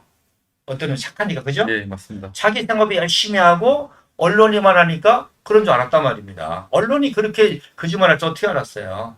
그렇죠. 지금도 아직 저희 세대들은 언론, 그러니까 이제 많이 청년들이랑 논쟁을 하다 보면 언론이 뭔가 날조하고 조작할 수 있다라는 거에 대해서는 일체 그렇죠. 배제하고 시작을 해요. 그렇죠. 그러니까 문제인 거죠. 그러니까 언론이 역사가 돼버린 거 아니에요. 예. 언론이 국정농단인데 그 국정농단이 헌법적 용어가 돼버렸잖아요. 네, 맞습니다. 말이 안 되잖아요. 어떻게 국정농단이 헌법적인 한국의 대통령을 탄핵시키는 헌법 파괴 용어가 되고 그래요. 마찬가지로 망명도 마찬가지예요. 이승만 대통령이 망명했다 했잖아요. 망명도 경향신문의 신문 기사입니다. 아, 망명의 용어, 그러니까 단어 용어 자체를 자체가 처음에 인용했던. 그렇죠. 경향신문이 그 정보를 빼가지고 그날 아침에 망명이라는 단어를 쓴 게 종북좌파가 아예 도장이 시켜버린 거네요. 그게. 그렇게 만들어버린 거죠. 아, 요양 가신 거예요. 요양. 2, 3개월 요양 가신 거예요. 그러니까 언론이 그러면 우리 유튜브 만들어가지고 우리가 그러면 우리 언론이 역사가 그런 건 아니잖아요. 예. 근데 지금 오마이 한겨레 종북좌파는 늘 그랬었는데 이미 조중동까지도 그렇게 돼버렸다는 거죠. 그게 심각한 거죠. 저희도 빨리 미래 세대를 키워가지고 이곳저곳에 진출을 시켜야 합니다, 동지 예. 여러분. 그리고 우리 국민들이 괴돼지라고 생각하지 마시고 우리 국민들은 착하다. 근본적으로 정직하다. 또 그런 신념을 가지고 우리가 계속 설득해 나가야 됩니다. 그리고 이런 진실을 가지고 설득해 나가야 됩니다. 예. 원장님은 어떻게 하다가 이렇게 역사 처음에 뭐 여러 가지 사연이 있는데 아까 이제 이승만 대통령하고 얘기하자면 저도 이제 이승만 대통령을 막연하게 네. 하와이 망명했다. 뭐 12년 동안 독재했다. 네. 근데 어느 날 하와이에 망명 갔는데 돈이 없어가지고 한인교회에서 요양비 병원비를 도와줬다는 소리를 들은 거예요. 아, 망명 가서. 그러니까 이제 그때 당시에 아, 이제 예. 망명이라는 얘기를 들었으니까 그랬는데 어떻게 12년 동안 독재한 분이 그렇죠. 철권 통치를 했다는 분이 돈이 없어가지고 한인교회가 도와줬다는 말에 충격을 받은 거예요. 그래서 역으로 추적을 한 거죠. 네. 그랬더니 청년결백한 분이에요. 그러니까 돈이 한 푼 없는 거죠. 음. 그래서 역으로 추적해 보니까 모든 게 다 조작했다는 걸 알게 된 거죠. 그 다음에 이제 또 하나는 지금 김일성 광장 아시죠? 예. 거기에 주석단 있죠. 예. 그래서 막 열병식 하면 네. 그 손흔 드는 게 그 주석단 뒤에 있는 건물이 인민대 학습당입니다. 아, 인민대 학습당. 예. 그게 공산주의 세뇌본부고 그게 북한의 도서관입니다. 예.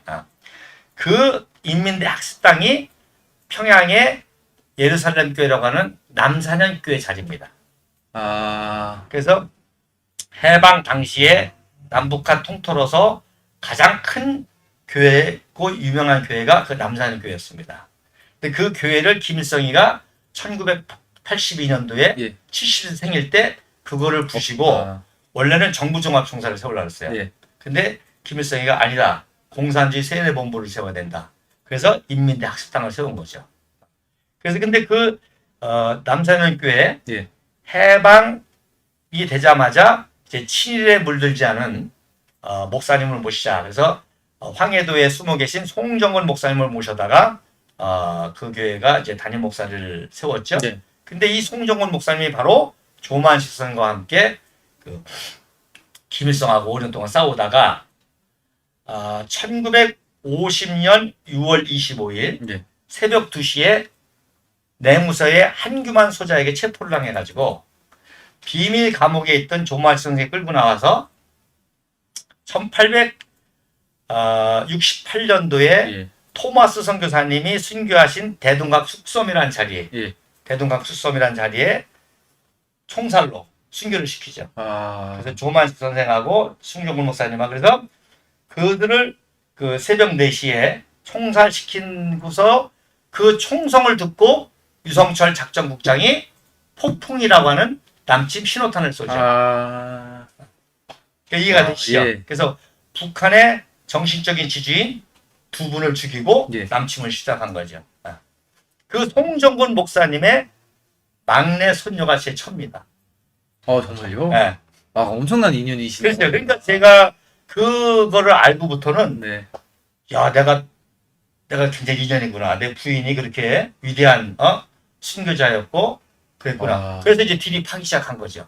그랬더니 북한 정권 수립사를 연구하니까 당연히 대한민국 수립사를 알고 네. 그 뿌리가 되는 독립운동사를 알게 되고 북한 정권 수립사, 북한교회 박해사, 대한민국 건국사, 예. 또 6.25 동란사, 또 이렇게 쭉쭉 이렇게 알게 되는 거죠. 그래서 진실을 하나 알면 고구마 캐 줄기 나오듯이 쫙 네, 나오는 거예요. 예. 그리고 종북 좌파에게 감사한 거는 이놈들이 팩트가 있으니까 왜곡할 거 아니에요. 예, 그렇죠. 팩트가 있으니까. 그리고 뭔가 중요하니까 왜곡할 거 아니에요.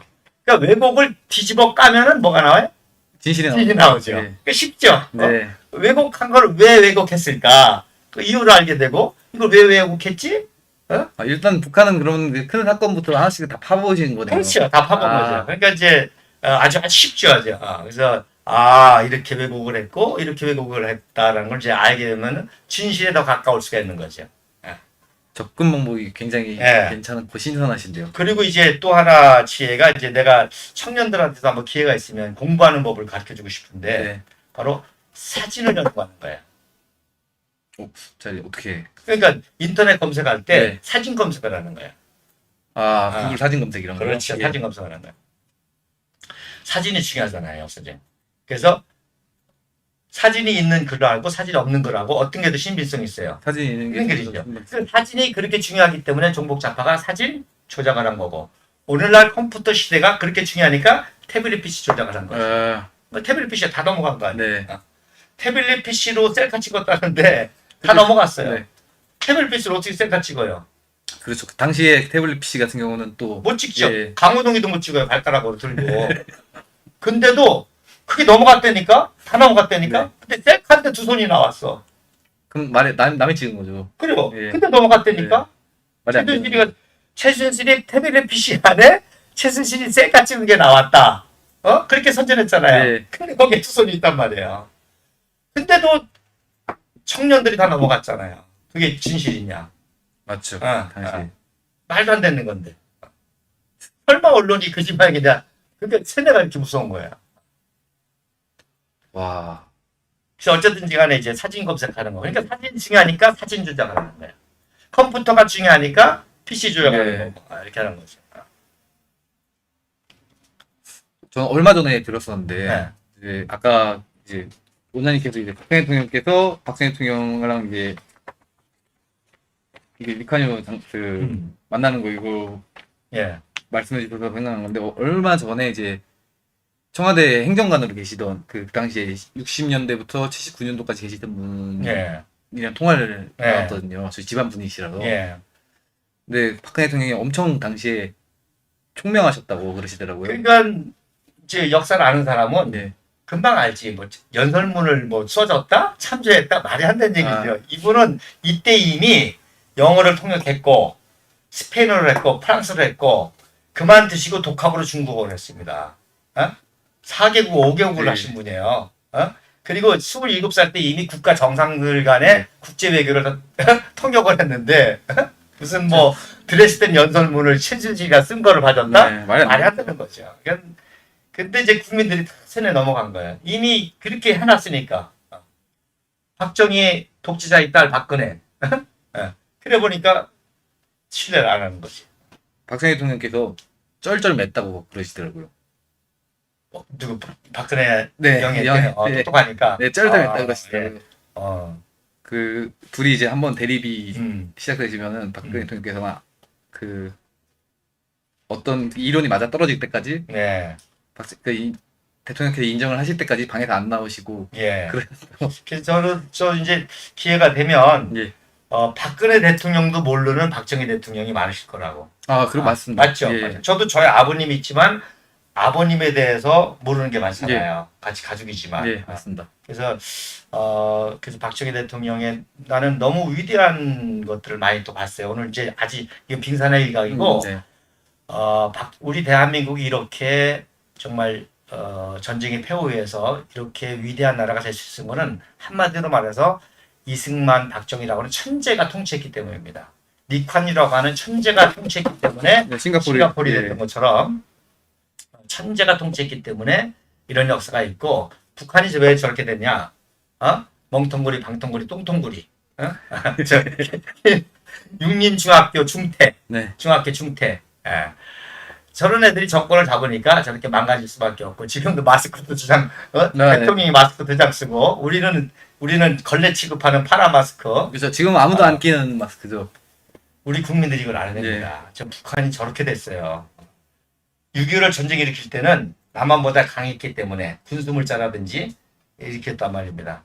그랬던 나라가 완전 거짓 나라가 됐고 우리는 아무것도 없던 무에서 유를 창조한 나라는 이승만 박정희라고는 고도의 천재가 네. 모든 정책과 모든 걸 했기 때문에 이런 역사가 왔고 또 그 유업을 계승하려고 박근혜 대통령이 이미 5대양 6대지 외교를 다 끝내놓고 평화통일 직전까지 하고 야 까불면 참수작전 해가지고 정리해서 나가려고 하니까 이놈들이 최후발악을 한 거죠.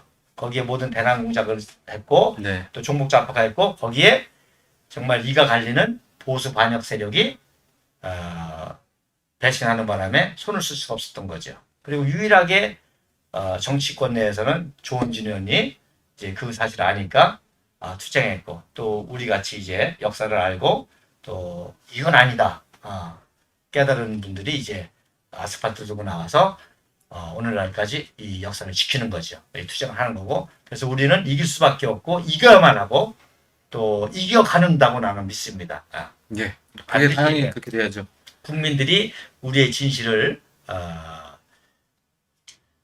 깨닫고 우리를 지지해주고 그래서 우리는 철저하게 청렴건박하게 또 진실과 정의를 무장해주고 제가 조원진 대표님을 5년 동안 지켜보면서 놀랄만한 것들이 또 많아요. 제 비하인스 많은데 네. 조원진 의원이 이제 제가 항상 이제 사회 보면서 이제 이렇게 하잖아요.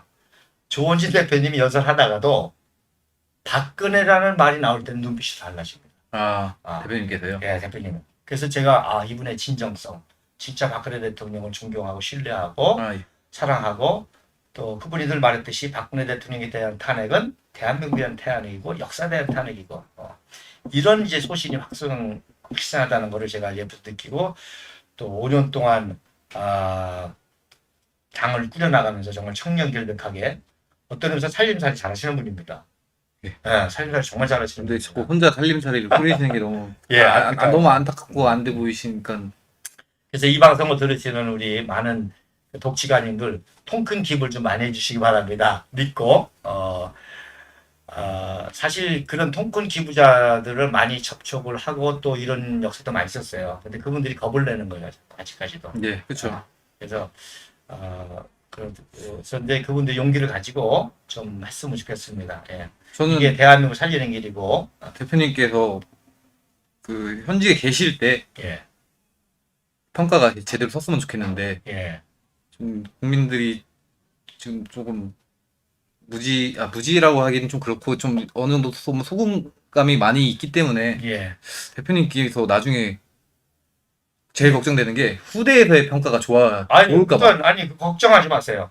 이승만, 박정희, 박근혜, 조원진 우리 공화당 같이 가는 겁니다. 네. 그러니까 박정희 대통령에 대한 폄하 왜곡과 똑같죠. 당연히 조원진과 우리 공화당 네. 또 조시철에 대한 저에 대해서도 뭐 네, 얼마나 맞죠. 뭐 예. 전라도다 뭐 별의별게 많았습니다. 당연히 그러나 진실은 승리한다. 진실의 최후 승리, 정의의 승리. 또 우리 국민들은 정직하고 착하기 때문에 반드시 진실을 역사할 것이다. 맞습니다. 내가 늘 얘기하는 것처럼 36년 동안 일본의 세례를 받았으면 이승만 대통령이 어떻게 대한민국 공격하겠어요? 아니다. 우리 국민들은 자유를 사랑하고 정직을 사랑하고 진실을 사랑하고 정의를 사랑하기 때문에 네. 이들과 함께 대한민국 건강할 수 있다라고 하는 그런 신념이 있기 때문에 대한민국이 섰고 구국했고 박정희 대통령의 생활운동도 마찬가지죠. 우리 국민들이 게으르고 나태하고 그러면 어떻게 생활운동이 아니다. 우리 국민들은 부지런하고 깨끗하고 편리성을 좋아하고 이런 신념이 있으니까 생활운동을 시작했고 생활운동이 성공한 거죠. 그런 믿음을 가져야 됩니다.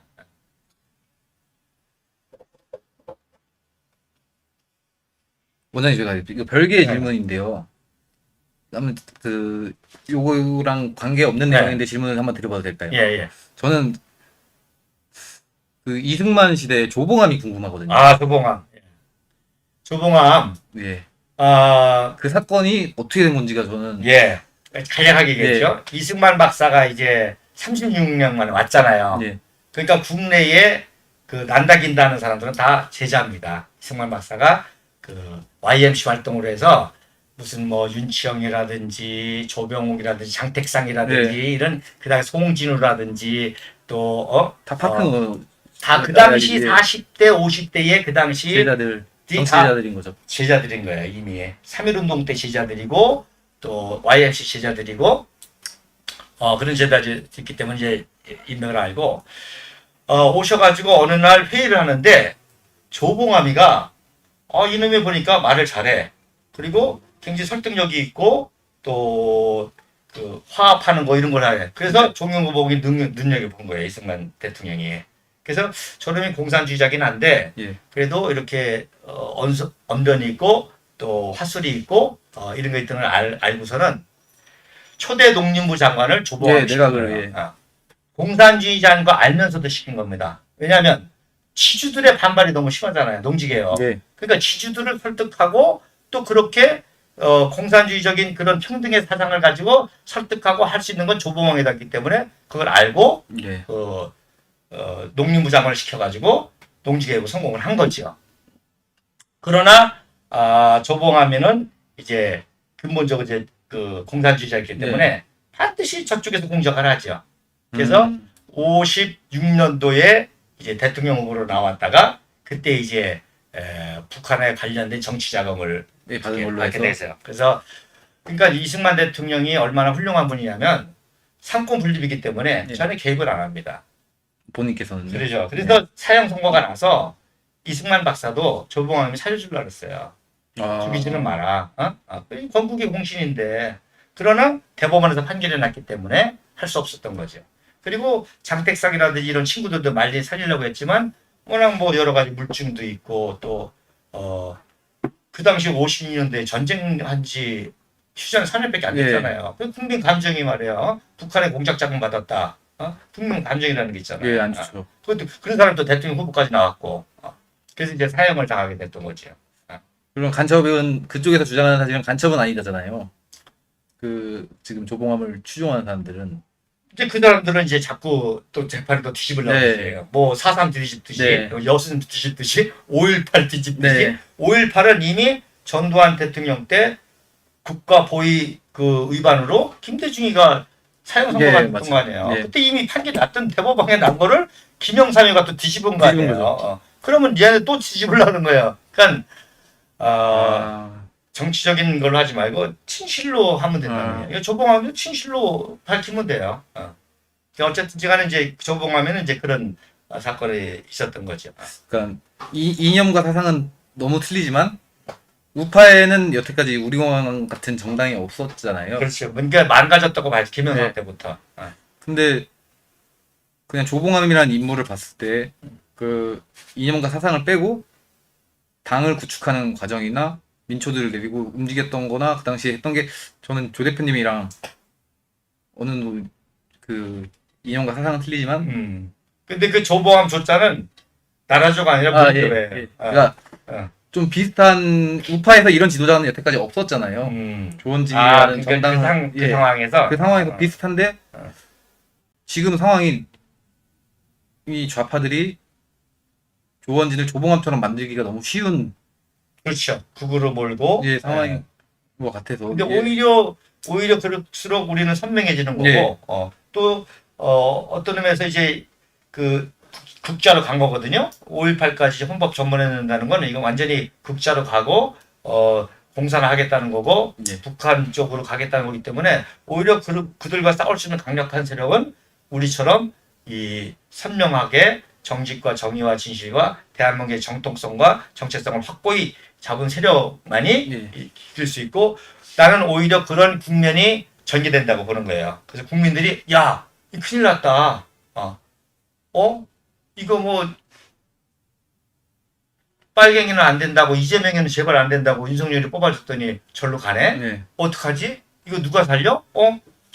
우리 조원진밖에 없네. 우리 구당밖에 없네. 이렇게 해서 뒤집어질 날이 오히려 오겠다는 거죠. 그리고 박근혜 대통령께서도 나는 믿습니다. 뭐 박근혜 대통령에 대해서 여러 말이 많은데 누구보다도 박근혜 대통령이 대한민국을 사랑하는 거고 이 정세를 지키려고 하기 때문에 분명히 박근혜 대통령도 조원진 의원님과 독대할 날이 오고 우리와 함께 이 마지막 전쟁에 이제 그 선봉에 쓰실 거고 또 다만 그런 타이밍이 또 필요한 거고 그러니까 우리가 호시오고 정중동이라는 게 바로 그겁니다. 이 상황 전개를 봐야 되는 거예요. 네. 이 바닥까지 드러나서 뒤집어진 그런 거를 우리가 이제 보면서 우리내려도 이제 준비를 해야죠. 아, 좀 너무 지금 당원분들께서 말을 많이 써주셔가지고. 그러니까 그거 볼 시간이 네. 저희가 대답을 그렇게 해드릴 수가 없는 상황이었습니다. 그래 하여튼 많은 분들이 관심을 가지시고 또 우리 영상 편알려 주시고 네. 우리 청년들한테 논리적으로 난 우리 청년들이 그 박정희 왜곡과 김일성 왜곡 이 사진 두 개만 정확히 이해해도 소망이 있다고 봅니다. 아, 우리나라가 북한이 저렇게 잘못했구나. 또 대한민국이 이렇게 위대한 나라였는데 종북 좌파에서 더 위대하게 될 수 있는 나라가 이렇게 됐구나. 먼저 깨닫고 청년들이 돌아오면 뭐 이 전쟁은 쉽게 이길 거라고 생각을 합니다. 그리고 해방 때도 그랬어요. 해방 후에도 사실 그 완전히 그 건진이라고 그러죠. 건국준비위원회. 네. 이게 완전히 빨갱이가 전국적인 조직으로 다 잡은 거를 이철승 같은 청년들이 야 우리의 미래인데 빨갱이들 나라가 되길 수 있겠느냐. 그래서 그때 청년들이 싸운 거예요. 청년들이. 또 6.25 때 누가 싸웠어요? 청년들이죠. 청년들이. 백선엽 30세. 맞습니다. 박정희 33세. 또 아버님 20, 예, 이거 27년생이니까 27년생이죠. 예. 그러니까 23살 때 네. 23살 때 싸운 거예요. 6.25 청년들이. 저는 그 오히려 그 지금 기성세대가 아니라고 말하면 안 되고 그 오히려 기성 정치권에 젖어 있지 않은 청년들은 조원진이라는 사람에 대한 평가가 굉장히 괜찮다고 생각을 하거든요. 근데 이게 그 정치 세력에 쩌들거나 그런 걸 이용하고 싶은 사람들은 조원진이라는 사람은 전혀 뭐 필요 없고. 그러나 이제 그럴 상황이 온다는 거죠. 네. 조원진을 찾을 때가 오고 조원진을 알고자 할 때가 오고 또 조원진과 우리 공화당의 그 소식을 들었을 때 분별할 수 있는 그 때가 온다는 거죠. 네. 그리고 선거 기간 때도 많은 경우였는데 청소년들이 의외로 알더라고요. 예, 근데 궁금했습니다. 이 청소년들이 어떻게 조원진을 알아 그랬더니 요즘 청소년들이 유튜브 시대잖아요. 공영방송 안 봅니다. 공영방송 안 봅니다. 네, 맞습니다. 근데 우연히 조원진 연설 보고는 다 반하는 거예요. 예. 왜냐면 저희 청년들도 이렇게 많이 얘기를 해보면 조원진이라는 사람 괜찮고 따를만하다. 우리가 따라갈 만한데 이게 기성세대 어르신들한테 다시 물어봤을 때 돌아오는 반응이 안 좋은 거예요. 근데 그걸 스스로 이제 알아야 돼요. 네, 그걸 알아야 되는데 그러니까 이 청년들이 혼란이 한번 오는 거예요. 그 청년들은 기성 어르신들이 야, 뭐 되겠어? 힘없는 데서 네가 그 젊은 거 낭비해서 뭐해? 근데 청년들은 그런 걸 생각하고 지금 움직일 나이는 아니거든요. 그러니까 기다려야 돼요. 지금 예. 이제 윤석열이가 열흘도 안 됐잖아요. 네. 지금도 많은 기성세대들이 아직도 기대를 가지고 있어요. 오늘도 제가 저도 이제 다시 시간이 있기 때문에 요즘에 테니스를 치거든요. 예. 테니스 하면서 이제 그 대부분 교사 출신들, 우파들 많은 고문 출신들 대화해 보면 아직도 이제 그 윤석열이한테 희망을 거는 거예요. 제가 좀 몰래 해주겠지 희망을 하는데 가만히 있습니다. 지금 아직까지 희망을 걸기 때문에 네. 그런데 그 희망이 무너질 날이 옵니다. 그때 그게 무너질 때 이제 조원진을 찾게 되는 거죠. 저도 이제 그때까지 가만히 있는 거예요. 지금 얘기해봐야 네. 뭐 아직까지도 소망을 걸고 있으니까 그래서 뭐 5.18처럼 뭐 전략적이겠지, 뭐 고도의 뭐겠지 이런 식으로 이제 얘기를 한단 말입니다. 네. 그런 사람하고 싸울 필요 없어요. 그냥 우리는 차분하게 준비하면 되고 또 우호적인 사람들 계속 연관을 가지고 있고 또 주위에 돈 많은 사람들 고액기 무사 만들고 그렇게 하고 또 청년들 이렇게 꼬시고 네. 나는 우리 청년들 난 믿습니다. 우리 청년들이 반드시 똑똑하기 때문에 돌아올 줄로 믿고 또 이렇게 위대한 역사를 알아야 세계 나가서 당장하고 야 우리는 조지 워싱턴보다 더 유명한 사람이 있어. 조지 워싱턴은 될 거 아니야. 링컨? 링컨보다 더 위대한 사람이 있어. 나폴레옹보다 한 수위가 박정희야. 나폴레옹이 그 황제로 등극하게 된 게 예. 바로 그 프랑스 혁명이잖아요. 그걸 진압했기 때문에 예. 그 진압한 작전이 박정희 대통령의 5.16 혁명하고도 유사합니다. 예. 그게 이제 포병 전술이라고 네. 하거든요. 나중에 시간 되면 그거이지만 그래서 박정희의 어렸을 때 별명이 리틀 나폴레옹이었어요. 어려서부터 나폴레옹 전기를 좋아해가지고 초등학교 다닐 때부터 리틀 나폴레옹이었고 선생했을 때부터도 나폴레옹 얘기를 많이 해줘가지고 나폴레옹 선생이라고 그랬고 그래서 나폴레옹을 정치화해서 성공한 게 박정희라고 보면 됩니다.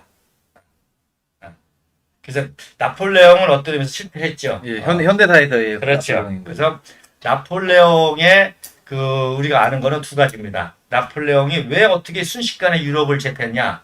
바로 기동 포병 전술을 통해서 네. 제패한 거예요. 그동안에는 기마전이었거든요. 기마전 전법이었고 포병은 끌고 다니면서 쓰는 건데 최초로 나폴레옹이 포에다가 마찬가지를 시킨 거예요. 그래서 기동 포병을 만든 거예요. 그 기동 포병을 만들므로 해서 영국 워털루 전쟁에서 기병대를 이제 하고 순식간에 유럽을 제패할 수 있었던 거죠. 그래서 그 기동 포병의 전술을 가지고 그게 경부고속도로입니다. 경부고속도로 즉 뭐야? 경부고속도로를 박정희 대통령이 만든 게 일부러 부실공사를 한 거야. 일부러는 이상하지만 지금 간단하게 만드는 게 중요한 게 아니라 빨리 만드는 게 중요하다. 빨리 만들어서 교통을 소통시키면 금방 경제가 발전하니까 나중에 8차선 9차선 늘리면 된다. 그래서 속도 개념을 포병 전술의 속도 개념을 적용한 게 경부고속도로입니다. 그 다음에 이제 우리가 나폴레옹이 포병으로 만드는데 나폴레옹이 진짜 중요한 거는 최초로 헌법을 만들었다는 거예요. 나폴레옹 법전이 있듯이 그래서 나폴레옹 헌법 법치주의를 한 게 나폴레옹입니다. 그래서 이토 히로부미가 명치유신하면서 일본 제국 헌법을 뭘 가지고 만들었어요? 다시 한번 말씀해 주시죠. 이토 히로부미가 그 초대 일본 제국 총리가 되면서 일본이 이제 근대 국가니까 헌법 국가잖아요. 네, 독일 아니지 나폴레옹 헌법을 갖다 그런가요? 원래 일본은 독일 걸 많이 갖다 쓰지 않아요? 독일 군대. 군대. 그래서 특히 이제 육군은 독일, 해군은 영국, 또 헌법은 프랑스, 또 포병은 또 프랑스 이렇게 생겼고 그래서 우리가 이토 히로부미는 일본의 영웅이잖아요. 그래서 이토 히로부미가 그렇게 유명한 게 바로 영어에 능통해 가지고 했고 그다음에 그 나폴레옹 헌법을 일본 헌법으로 만들었기 때문에 이제 그래서 제가 잘못 알고 있었군요. 그렇죠. 일본 제국이 된 명치주의 성공하고 일본 제국이 됐을 때 누가 첫 수상이 되느냐 굉장히 또 첨예하잖아요. 그때 야마가타 아리토모라고 하는 바로 군부의 최고 인물하고 이토하고 대립을 했습니다. 그때 이노우에 가로우가 딱 한마디 했어요. 자, 우리 일본 제국이 이제 선진화돼 가지고 세계로 나간다. 그러려면 일본의 초대 수상은 외교 전문을 읽고 쓸 줄 알아야 된다. 딱 한마디 한 거예요. 그래서 군국주의잖아 일본이. 군국주의면서도 초대 수상이 누가 됐냐? 이토로 야마가타 아리토모가 안 되고. 이것도 약간 좀 변형적인.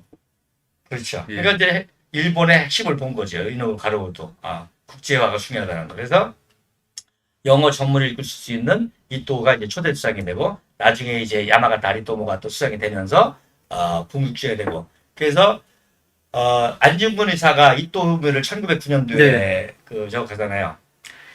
이토 히로부미는 야 조선 식민지하는 거 이미 식민지 됐어. 야금야금 먹자 이런 주의였었어요. 근데 일본 군부는 야 후다닥 해 먹자. 그랬는데 1909년도 10월 26일 날 안중근 의사가 이토 히로부미를 죽이니까 야마가타 아리토모가 날름 2010년대 먹은 거지. 식민지한 거지. 그러니까 역사를 이렇게 우리나라 역사만 보면 안 돼. 비교해서 봐야 돼. 미국 역사하고도 비교해보고 동시대 역사하고도 비교해봐야 되고. 그래서 이승만 박정희를 알려면 세계랑 같이 봐야 된다고. 동시대. 그러니까 리카뉴 같은 사람들이 감동을 하는 거지. 박정희한테. 그리고 이제 얼마 전에 대표님께서도 등소평 얘기했잖아. 등소평. 등소평이가 박정희에 대해서 그것도 이 책에 나온 얘기예요. 그래서 등소평이가 중국을 개방하기 위해서 리카뉴를 직접 찾아가서 디스커스라고 배웁니다. 그때 등소평이가 이미 우리가 박정희에 대해서도 배워야 되겠다고 했고 또 리콴유가 또 얘기했어요. 우리는 섬나라기 때문에 네. 포항제소 같은 거 없다. 한국에는 없다. 그래서 우리 싱가포르에서 배울 수 있는 거는 네. 얼마 안 된다. 박정희한테 배우라. 이렇게 또 얘기를 했죠. 지금 이거를 편성이 지금 1회만 이렇게 편성이 되는데요, 원장님. 네. 이걸 계속 앞으로 저는 이렇게 하면서 많은 청년들한테 이렇게 알려주시는 예. 걸 해주셨으면 좋겠거든요. 우리 청년들이 나는 똑똑하기 때문에 내가 하는 말 다 이해하리라고 봐요. 처음 듣는 얘기지만. 네. 아닙니다. 아닙니다. 야, 일본 얘기도 나오고, 미국 얘기도 나오고, 네, 나폴레옹 얘기도 나오지만, 난 우리 청년들이 똑똑하기 때문에 귀에 쏙쏙쏙 들어오게 다 이해를 하리라고 이렇게 믿습니다. 예. 저는 요 말이 풍요 속에 태어나 자란 청년들이 선배들이 어떻게 피땀, 눈물로 건국하고 선진국을 이룩한 역사에 무지하면 미래는 없고 국제 경쟁에서 이길 수 없다. 이 말이 너무 공감되는 게 근데 더 심각한 거는 무지가 아니라 왜곡됐잖아, 지금 우리 청년들이. 근데 그렇지. 무지도 합니다. 예. 왜냐면 역사학이라는 게 너무 지금 밀려버리니까요. 어느 정도 우리나라 역사학계가 왜곡됐냐면, 네. 이런 진실을 아는 사람도 얼마 안 돼. 워낙 왜곡이 많이 네. 퍼져가지고, 또 이런 진실을 알아도 얘기를 못 자신 해. 있게 얘기할 수 있는 사람이 왜냐면, 만약에 서울대 역사학사 교수가 나 같은 얘기 하잖아요. 그대로 잘립니다. 예. 그리고 진짜 그런 일이 있었어요. 어떤 그 모 대학에, 이거 이름 대면 안 되니까, 네. 모 대학의 역사학자가 독립운동사를 연구하면서 네. 독립비밀운동 한 거를 책으로 냈습니다. KBS에서 보고, 이거 너무 좋다고. 네. 그래서 다큐멘터리로 만드는 거예요. 근데 그 다큐멘터리를 보고 이 교수가 깜짝 놀란 거예요. 왜? 그 책의 핵심은 이승만이거든. 근데 이승만 다 빼버린 네. 거예요. 그 이분이 너무 충격을 받아가지고 어떤 루트를 통해서 저한테 연락이 왔어요. 그 책을 저한테 주고 목사님이 좀 얘기를 해달라며 진실은. 이 정도의 역사학계가. 그래서 바른 말을 하면 그대로 잘라버리는 거예요. 바른 말을 하면 언론에서 잘려, 패널에서 잘려. 바른 말을 하면 교수에서 잘려. 그러니까 조갑재 같은 사람이 내가 악랄하게 보는 게 다 알면서도 타협하는 거죠. 그러니까 알면서 하면 더 나쁜 놈이고 그렇죠. 모른다고 한다면 펜 꺾어야지. 이거 어떤 박정희라는 인물 어떤 인물인데 그 인물의 그 일본군 사진 하나를 그렇죠. 모르고서 그렇게 했다는 거는 그거는 자기 펜을 찔러가고 종이를 찢어야지. 그 조갑재 그분 정도의 위치에 계신 분이면은 더 신중하셔야죠. 그렇죠. 신중해야죠. 예. 당연히. 그러니까 몰라도 문제고 알아도 문제고 알고 했어도는 알고 했으면은 반역이고 모르고 했으면은 더 이상 펜대를 꺾어야지. 네. 사과를 해야지. 이건 맞습니다. 사과해야지. 내가 모르고 그랬다. 정직하게 사과를 해야지. 저도요. 새로운 사실하면 계속 고칩니다. 계속 고쳐야 되고 아까 이제 새로운 역사라는 게 또 그래요. 네. 역사라는 게 새로운 사실을 알면 바뀌는 겁니다. 예를 들어서 제가 태극기 역사도 강의하고 애국가 역사도 강의하고 네. 다 하는데 세수를 발견하면은 바로 고칩니다. 날짜도 고치고 사람도 고치고 이 사람이 아니라 이 사람이다. 날짜는 이때가 아니라 이때다. 근데 그걸 근데 원래 역사학자들이 이제 본인들이 그런 걸 강의한 내용을 다시 뒤집는 거 자체가 엄청 힘든 거잖아요. 그렇지, 그걸 해야 되는데 이제 자기 자존심도 있고 네. 하니까 잘 안 되는 거죠. 그 역사 앞에 진실해야죠. 그러니까 내가 근데 그게 어려운 게 아니에요. 새로운 사실이 있으니까 내가 잘못 알았다 얘기하면 되거든요. 그리고 새로운 사실 알았을 때 얼마나 감격해요. 저도 막 새로운 사실 알면 막 감격합니다. 내 아버지, 내 정말 우리 강민수 형제를 알고 아버지가 강상옥 씨라는 거를 네. 알고 그 자료를 줬을 때 그 자료를 풀면서 내가 너무너무 감격을 한 거예요. 막 엄청난 사실들이 막 나오니까 그거 풀다가 집회를 하고 또 지가 그게 한 10권까지 되는데 6권까지 풀다가 지금 못 네. 풀었어요. 그것도 풀어서 책으로 냈으면 좋겠더라고. 그래서 어디까지 풀었냐면은 그 공화당 창당 비화. 네. 공화당 김종필이가 이제 사고 칠 때 네. 그까지 풀었어요. 그 이후도 이제 풀어야 되는데 그다음에 놀라운 거는 아버님이 그 할아버님이 동대문구였잖아요. 예, 동대문구. 동대문구. 김학규 장군이 동대문 살았습니다. 그래서 아버님이 그 사실을 알고 김학규 어르신을 모셨고 돌아가셨을 때 사회장을 치를 수 있도록 또 이렇게 했죠. 그래서 참 이렇게 역사라는 게 얽히고 설켜가지고 네. 하나를 정말 알면 잘 알게 되고 저 위대한 것들을 이제 알게 됩니다. 동지 여러분, 근데 저희 세대가 애국심이라는 걸 갖기가 사실 힘듭니다, 많이. 저도 그랬고요. 저는 사실 우리공화당과 조원진이라는 정치인을 만나기 전까지는 그 애국심이라는 게 불타오르지 않았었거든요. 근데 애국심이 왜 중요하냐면 애국심이 없다는 건 뭐예요? 이기심만 있다는 거죠. 근데 요새 세대들이, 저희 세대들이 그러면 서로 개인주의 망하는 좀, 거예요. 네. 그래서 나도 망하고 공동체가 망하는 네. 거예요. 그러면서 많이 바뀌었습니다. 당에 예. 사실 들어오고 나서 생각하는 것도 많이 바뀌고. 사실 근데 저는 애국심이 그래서 중요한 겁니다. 왜냐면 애국심이 없다는 건 이기심만 있다는 거거든요. 그럼 네. 이기심이 있으면 잘 먹고 잘 사느냐? 아니죠. 이기심의 싸움에 나도 희생당하고 다른 사람을 죽일 수 있고 결국 공동체가 망하게 되는 겁니다. 저는 기독교인들에게도 말합니다. 기독교인들이 뭐 하나님 사랑, 이웃 사랑? 이웃 사랑이 결국 뭐예요? 나라 사랑이잖아요. 네. 그러니까 애국심이 없는 교회는 가짜입니다. 애국심이 없는 목사는 가짜입니다. 애국심이 없는 장로는 가짜입니다. 예. 왜? 애국심이 없다는 거는 이기심만 있다는 네. 거죠. 기복주의 신앙이라는 거죠. 무슨 뭐 애국심이 없이 무슨 뭐 세계 선교? 말이 안 되는. 애국심이 없이 뭐 이웃 사랑? 이웃의 넓이가 결국에 나라인데. 내 나라를 사용하지 못하고 뭐 에디오피아를 사랑해? 다 거짓말이죠. 다시 종교 비즈니스라는 거지. 릴리저 비즈니스라는 거지. 맞습니다. 그 애국심이 어떤 의미에서 인간의 가장 근본 가치예요. 애국심이. 그리고 애국심이 사랑이고, 애국심이 정의고, 애국심이 진실이고, 애국심이 모든 것이라는 거죠. 애국심이 종교고. 저희는 그러니까 조원진이라는 정치인이 모든 걸 포기하고 저렇게 싸울 수 있다는 것 자체가 너무 신기했고. 저도 예. 저도 신기해요. 사실 박근혜 대통령, 그러니까 우리 당원 동지 여러분들이나 선배님들께서는 박정희 대통령에 대한 향수나 박근혜 대통령에 대한 향수가 엄청 강하실 거라고 생각을 해요. 근데 저는 사실 그렇지 않거든요. 박근혜 대통령보다 우리 공화당에 사실 들어오게 된 거는 저도 그 탄핵 때 저거 목사하고 하니까 제 기도 좀 그랬으면, 큰일 났다.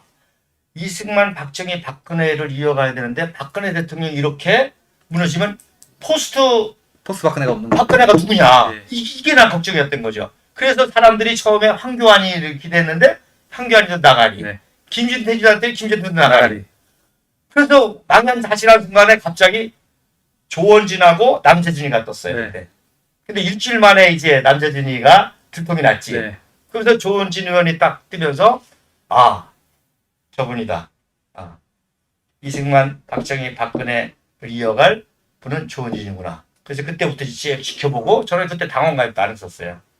그러다가 이제 대선 끝난 다음에 조원진 의원님이 이제 입당해가지고 창당해서 같이 좀 도와달라고 그렇게 하시는데 그 교단마다 달라요. 근데 저는 간유교 목사거든요. 간유교는 현직 목사가 정당 가입이 안 되게 돼 있습니다. 그리고 정당 활동도 못 하게 돼 있어요. 과도한 그건 해석의 문제잖아요. 그러니까 고민하는데 길이 있어요. 뭐냐? 은퇴도 못해. 65세부터 은퇴가 되니까. 근데 35년 동안을 사역을 하면 자원 은퇴가 가능해. 그래서 이제 제 부인한테 이제 그 100배 이제 하고 내가 자원 은퇴를 하고 이제 정당 가입을 하면서 있죠. 그래서 은퇴를 했지만 65세까지 은퇴금이 안 나옵니다. 지금도 손가락 빨고서 이제 이렇게 하는 거죠. 그래도 저보다 더 고생한 우리 동지들 생각하면서 이렇게 같이 견디고 있고 너무 보람 있고 참 정말 조원진 의원을 만났다는 게 소망이고 희망이고 또 우리 동지들 만났다는 게 소망이고 희망이고 그래서 계속 이승만, 박정희, 박근혜 이어갈 수 있고 우리 대한민국을 붙잡고 나갈 수 있고 또 저 북한 동포 제 꿈은 이제 그 인민대학 수당에서 애국가 부르고 태극기 날리고 다른 게 이제 또 그 인민대학생들을 다시 교회로 만들고 또 우리 북한 동포들을 또 우리가 누리는 자유와 행복을 누리게 하고 이런 소망을 계속 품을 수 있다는 게 감사하죠. 저는 그러니까 사실 너무 좋은 게 저는 당에 들어왔을 때 확실히 우리 공화당은 다른 당이랑은 틀리다. 그 어른들 선배님들께서 해주시는 것도 그렇고 약간 가족 같은 정당이다. 그래서 제가 계속 그래서 또 맨데이트 투 헤븐이라는 말씀입니다. 천명이라는 말씀입니다. 정말 특별한 DNA를 가진 사람. 어떤 의미에서 대한민국의 진짜 DNA, 정직과 진실의 DNA, 애국의 DNA 이런 DNA를 가진 하나님이 택하신 사람들이 모아줬다. 그리고 이건 우리들만이 가진 것이 아니고 우리 국민들 마음속에 다 있다. 다만 우리는 그게 먼저 튀어나올 뿐이다. 아, 예. 여러 가지 이유로 해서 그렇게 이제 믿고 반드시 승리하리라고 봅니다. 그래서 정말 저도 생각하면 한 분 한 분씩 어떻게 하다 저렇게 안스퍼트 나와서 이걸 견디나. 예. 다른 건 해석이 안 돼요. 맞습니다. 하늘이 맺어진 천명, mandate of heaven. 그래서 이제 그 역사적인 용어도 대업이라는 말을 쓰기도 하고 대사라는 말을 쓰기도 합니다. 예. 이거는 정말 새로운 나라를 세우는 그런 사명을 이제 대업이라고도 하고 대사라고도 하고 이제 천명이라는 말을 쓰죠. 네. 그래서 우리가 위대한 나라를 세웠지만 이 종목 작가 때문에 이 풍전되기 이용하에 다시 그런 대조영과 같은 또 고주몽과 예. 같은 이런 역사가 우리가 해야죠.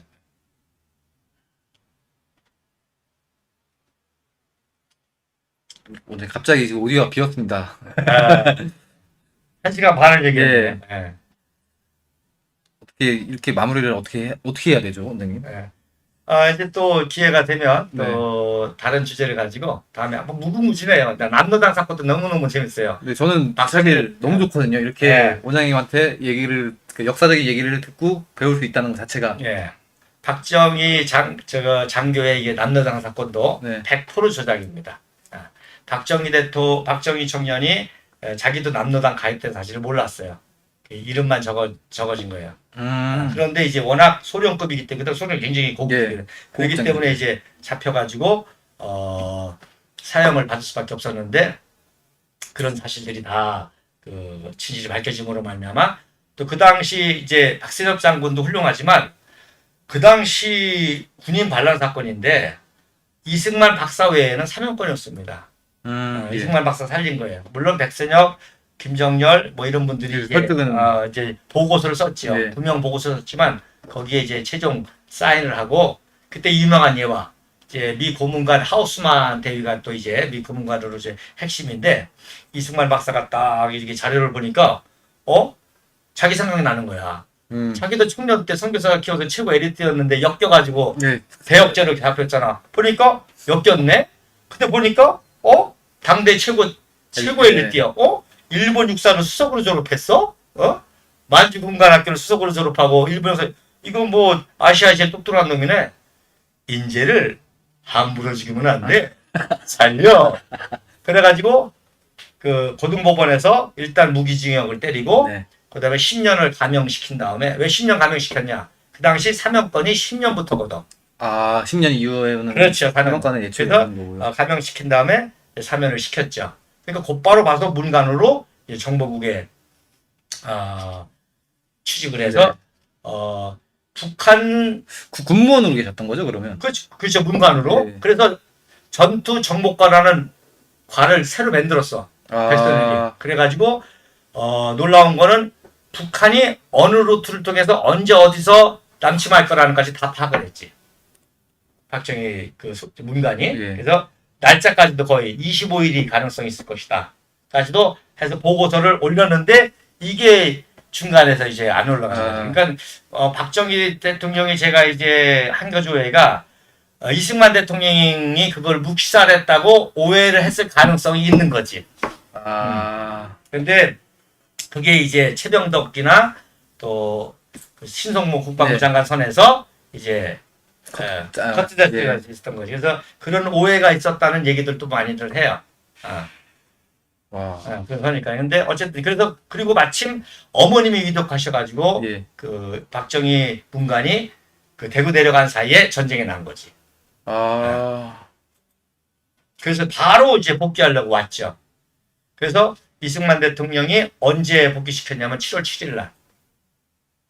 7월 7일이 무슨 날이냐? 유엔에서 유엔군을 조직하기로 하고 메가더를 유엔군 사령관으로 임명한 날 이승만 대통령 박정희를 소령으로 원대 복귀시켰지. 7월 7일 날. 날짜가 그렇게 맞아떨어져요. 와, 이게 너무 신기할 정도로 이게 탁탁탁 맞아 떨어져가니까. 그다음에 이제 낙동강 방어작전, 다부동 전투, 백설정군 장군 그 많이 나오잖아요. 그거의 핵심 정보를 파악한 게 박정희 소령이에요. 그래서 육군 중령으로 특진을 하게 되지 또. 박정희 대통령께서요? 예. 그때 이제 정봉욱이라는 그 포병 중자가 기순했는데 예. 그 정봉욱이를 신문한 게 박정희 소장이고 아, 박정희 소령이고 그때 완벽한 정보를 파악해가지고 메가더 사령부까지도 전달해주고 해서 무공 훈장도 받고 소령 복귀한 지 2달 만에 중령으로 특진하는 거지. 역시 근데 그게 역사적인 뭔가를 띄고 태어났기 때문에 박정희 대통령께서 그렇게 다 뭐 여러 사건이 겹쳤는데도 불구하고 이승만 대통령 그리고 뭐 백선엽 장군님 약간 이런 분들이 그렇지. 구명을 계속 해주셨기 예. 때문에 결국에는 예. 그 자리까지 다시 그러니까 박정희 대통령이 내 일생 조국과 민족을 예. 위하여 몇 번 죽을 뻔했거든. 아까도 말한 대로 내가 이승만 대통령이 12년 동안 살려준 적, 그러니까 폭설 사건이 2번째 살려준 거예요. 폭설 사건이 예. 남로당 때 1번째 살려주고 2번째 그때 예편됐을 때 끝나잖아요. 예. 근데 그때 살려주고 마지막 3번째 이제 소장 진급 때 또 한번 살려주는데 어쨌든 이렇게 이제 죽을 뻔했던 박정희 장군은 자기의 사명은 조국과 민족을 위해서 살 수밖에 없는 거지. 그리고 맞습니다. 또 이제 5.16 혁명 얘기 나오는데 혁명 공약을 뭐 김종필이가 만들었다? 아 그건 말이 안 되는 소리를 해요. 그 혁명 공약에 6가지잖아요. 예.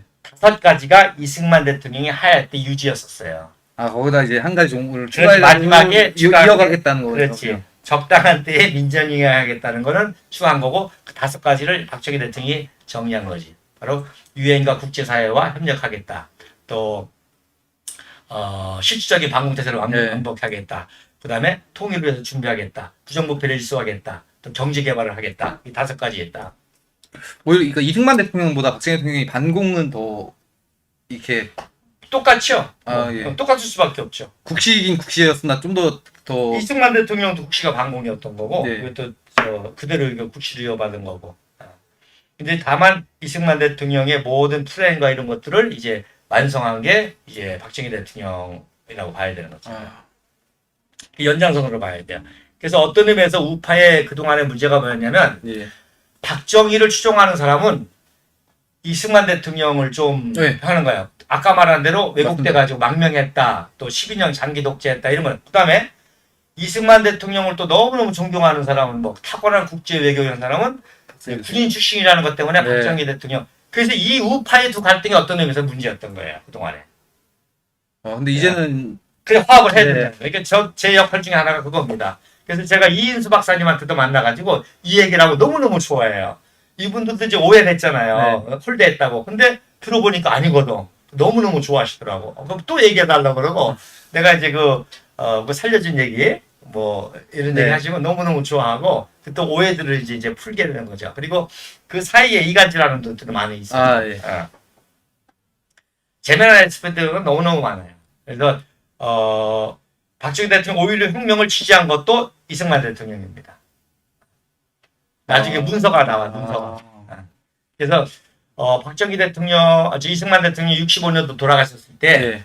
이제 민주당 정권에서 정치금지법을 만들었잖아요. 네. 못하도록. 근데 그거를 그 정치금지법을 해제하는 문서의 내용이 5.16 혁명의 정식적인 지지였던 국부 이승만 박사. 그 다음에 장면도 죽었을 때 장면도 해제하잖아요. 예. 장면은 그런 내용이 없어요.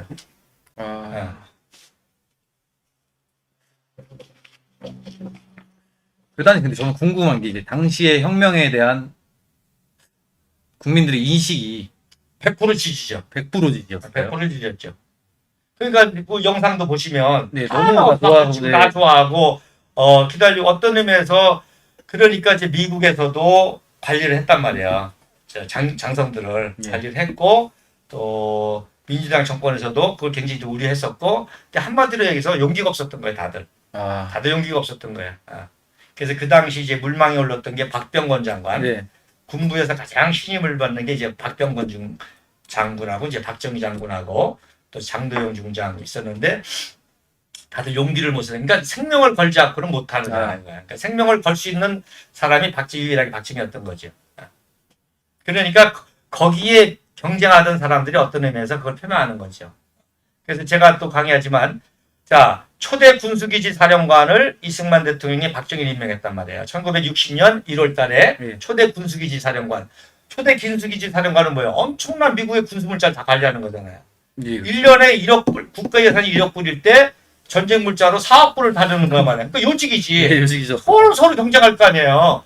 서로 하려고 할 거 아니에요. 내가 이름은 누구로 안 되겠지만. 네. 근데 이승만 대통령 누굴 세웠어? 박정희 대통령. 그러니까 거기에 경제 상대 드는 사람들은 다 이승만하고 될 수밖에 없고 박정희 됐었고 박정희가 5.16 혁명 왔을 때 그 사람들은 다 반대파에 설 수밖에 없는 거고 다 나쁜 얘기를 할 수밖에 없는 거죠. 그렇죠. 예. 그렇게 된 거예요. 박정희 대통령이 원래 근데 군부에서는 이 약간 확실한 그런 100% 지지를 받았지. 아니 그 지지가 아니라 어. 군인들 사이에서의 원래가 박정희 대통령의 리더십이 있었나요 원래? 당연하죠. 왜냐면 다 후배들이잖아요. 정일권이 자기 음. 동기 동창이야. 백선엽 3년 후배야. 또 송효찬 1년 후배야. 예. 그리고 딱 만주군 있었고, 그러니까 군부도 파벌 있었단 말이에요. 네.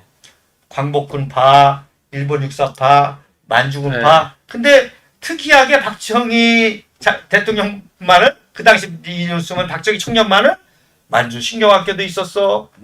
또 일본 육사도 나왔어. 광복군도 있었어. 모든 세력을 다 포섭하고 모든 세력을 다 다 연결고리가 다 연결했고 있는 모든 세력이 다 선배야. 그러니까 혁명 당시에 다 육군 참모총장 장도영 4살 아래야. 그렇죠. 그러니까 쉽게 얘기해서 왜 박정희 대통령의 그 5.16 혁명이 정치적인 혁명일 뿐만 아니라 군부를 평정한 거야. 그동안에 파벌끼리 엄청 싸웠거든. 네. 또 박정희 대통령이 싹 정리해버린 거야. 싹 정리해. 그러니까 2차 세계대전 끝나고 전 세계에 130개국이 세웠거든. 예. 130개국의 쿠데타 안 일어난다고 어디 있어? 다 군부투가 일어났지. 이 새끼가 해본 거면 저 새끼가 해보고 육군 대령이 하면은 이번에 소장이 나와. 그러니까 반복이었단 말이야. 근데 박정희 대통령 딱 정리됐어. 박정희 대통령이 정치를 정리했을 뿐만 아니라 군부를 딱 정리하니까 서열이 딱 정해져. 맞습니다. 그러니까 더 이상 혁명이라든지 뭐 이게 없을 거지. 예. 조용한 질서가 잡히는 거지. 예. 군대의 질서가 잡혔으니까 당연히 사회 질서가 잡히는 거고 정치 질서가 딱 잡히는 거지. 그런 요소가 있었던 거야. 박정희 5.16 때 일본 사령관이 혹시 누구였지? 2군 사령관 최경록. 이한림. 이한림이야. 이한림은 동기동창이야. 육사도 동기동창이야. 육사에서 같이 공부했어. 그래서 맨날 다 박정희한테 떨어졌는데 거기서 처음으로 이한림이가 1등하고 박정희가 3등했단 말이야. 예. 그러니까 이제 이한림이가 늘 약 올리는 게 야 꼬맹아. 작으니까. 그래서 1군 사령관 이한림하고는 친구면서 이제 경쟁 상대기도 했고 했죠. 그러니까 나중에 다 정리했을 때는 이한림을 다 증명해서 경부고속도로 났잖아요. 네. 이한림 장군이. 처음에는 원래 이한림 장군도 5.16 반대하다가 왜냐면 나중에- 이제 자기 직책상 네. 1군 사령관이고 또 거기는 얘기를 안 했으니까. 네. 그럴 수밖에 없죠. 근데 그런 천재들이 그 당시 그러니까 육사들이 다 천재였어. 다 일본 유학하고 네. 장도영 도요대 출신 또 장경순 중앙대 출신 배제 나오고 다 네. 그 당시는 군인들이 최고 엘리트였거든. 그런 사람들이 이제 혁명에 성공하고 나라를 이렇게 위대하게 만든 거지. 어쨌든지 간에 5.16 혁명 당시에 다 박정희 아래야 다. 박정희 소장 아래라고. 네. 그리고 대단한 게 저는 그 소수의 인원을 가지고 그러니까 그게 무혈 그 혁명을 했다는 것 그렇지. 자체가 그 당시 모든 정세 그리고 군사작전이잖아요. 5.16 군사작전이에요. 5.16 혁명도 군사작전인데 딱 양주에 다리 딱 끌어버렸다고. 이해하지 못하게. 네. 그리고서는 군단 포병 들어오고 해병대 들어오고 그때 육관부 사령부였으니까 그 당시 그게 수도방위 사령부니까 네. 다 바삭하게 다 알았지. 그래서 어떻게 하면은 간단하게 무혈혁명 할 수라는 거 다 알았고 제일 중요한 거는 민심이야 민심. 국민의 민심. 맞죠. 그러니까 국민의 민심을 정확하게 읽은 거지. 국민들이 개혁과 혁명을 바란다. 그래서 그걸 알았기 때문에 이렇게 성공할 수 있고 미국 측에서도 그걸 지지한 게 벤프리트예요. 음. 그래서 재미난 에피소드 할게요. 예. 벤프리트하고 이미 다 교감이 있었어. 원료 혁명에 대해서. 아, 미리 작은 고지가 있었다고요? 그래서 벤프리트가 가끔 기자회견을 하는 거야. 지금 대한민국의 이 혼란한 상황, 이 혼란한 상황을 해결할 수 있는 거는 미국 유학 군부 엘리트밖에 없다. 아. 그래서 4월 16일 날 원래 하려고 했었잖아요. 예, 알고 있습니다. 하려고. 그때 이제 4월 16일이 되면 또 종북 좌파 빨갱이 새끼들이 혁명 1주년이라 가지고 네. 하면은 그거를 진압하는 명목으로 이제 하려고 했는데 이놈들이 이 정보를 알고 친북 시위를 한 거야. 4.19 때요? 4.19 때 친북 시위를 한 거야. 근데 그것도 아버님 그 할아버님 통해서 알았는데 박정희 대통령이 이미 그 뭐라 그럴까 고도에 전수됐더라고. 일부러 한다고 자꾸 떠본 거야. 혁명. 그거 안 하니까 김 빠지는 거. 그러니까 이제 국민들 반응을 네. 본 거지. 어쨌든. 근데 벤프리트는 4월 6일에 한 줄 알고 기자회견 했어. 아, 맞아요. 기자회견 했어. 근데 안 해놨잖아. 그래서 갑자기 당황한 거야. 그래가지고 5.16을 한 거지. 무슨 뭐 점쟁이한테 점을 봐서 날짜를 받았다? 이게 다 개소리 하는 거지. 점쟁이한테 뭐 날짜를 받았다? 이거 다 거짓말이지. 전 되게 급하게 잡은 걸로 알고 있거든요. 그게 이제 그런 연유가 있어요. 미국 쪽에 벤프리트가 그렇게까지 기자회견 했는데. 네. 그러니까 그래서 바로 말한 대로 그러니까 이제 맥그루더나 이제 멜로이가 그렇게 바로 하니까 벤프리트하고 낸니처가 알지? 왜 내정화섭하냐? 네. 한국의 독특한 정치 상황이 있는 거다. 그래서 바로 이제 입을 보강하게 하고 3일 만에 육사생도들이 이제 그 혁명 나오지. 그때 이제 인정을 한 거고. 환영 그거 하잖아요. 그렇지. 그게 이제 하이라이트였어요. 그때 보면 다 환영하잖아. 네. 구경 나오잖아. 퍼레이드. 그래서 이제 바로 케네디 대통령이 벤프리트를 특사로 보내죠. 특사로 와서 이제 박정희 대통령 만나고 그다음에 이제 미국 국빈 방문 로비를 이제 다 하게 되는 거고. 그리고 그것도 놀라운 사실이 생일날 초청하잖아요. 박정희 대통령 생일날 초청하는 거예요. 44세의 케네디가 서양 천재 44세가 동양 천재 44세 박정희 생일날 국비 초청을 해서 만나게 되는 거지. 그거 사진 제가 당장에 갖다 놨는데. 뭐요? 그 박정희 대통령께서 미국 방문하시는 거. 사진 이만큼 있는 거. 이거 좀 보여줘. 네. 그때도 그렇게 된 거예요.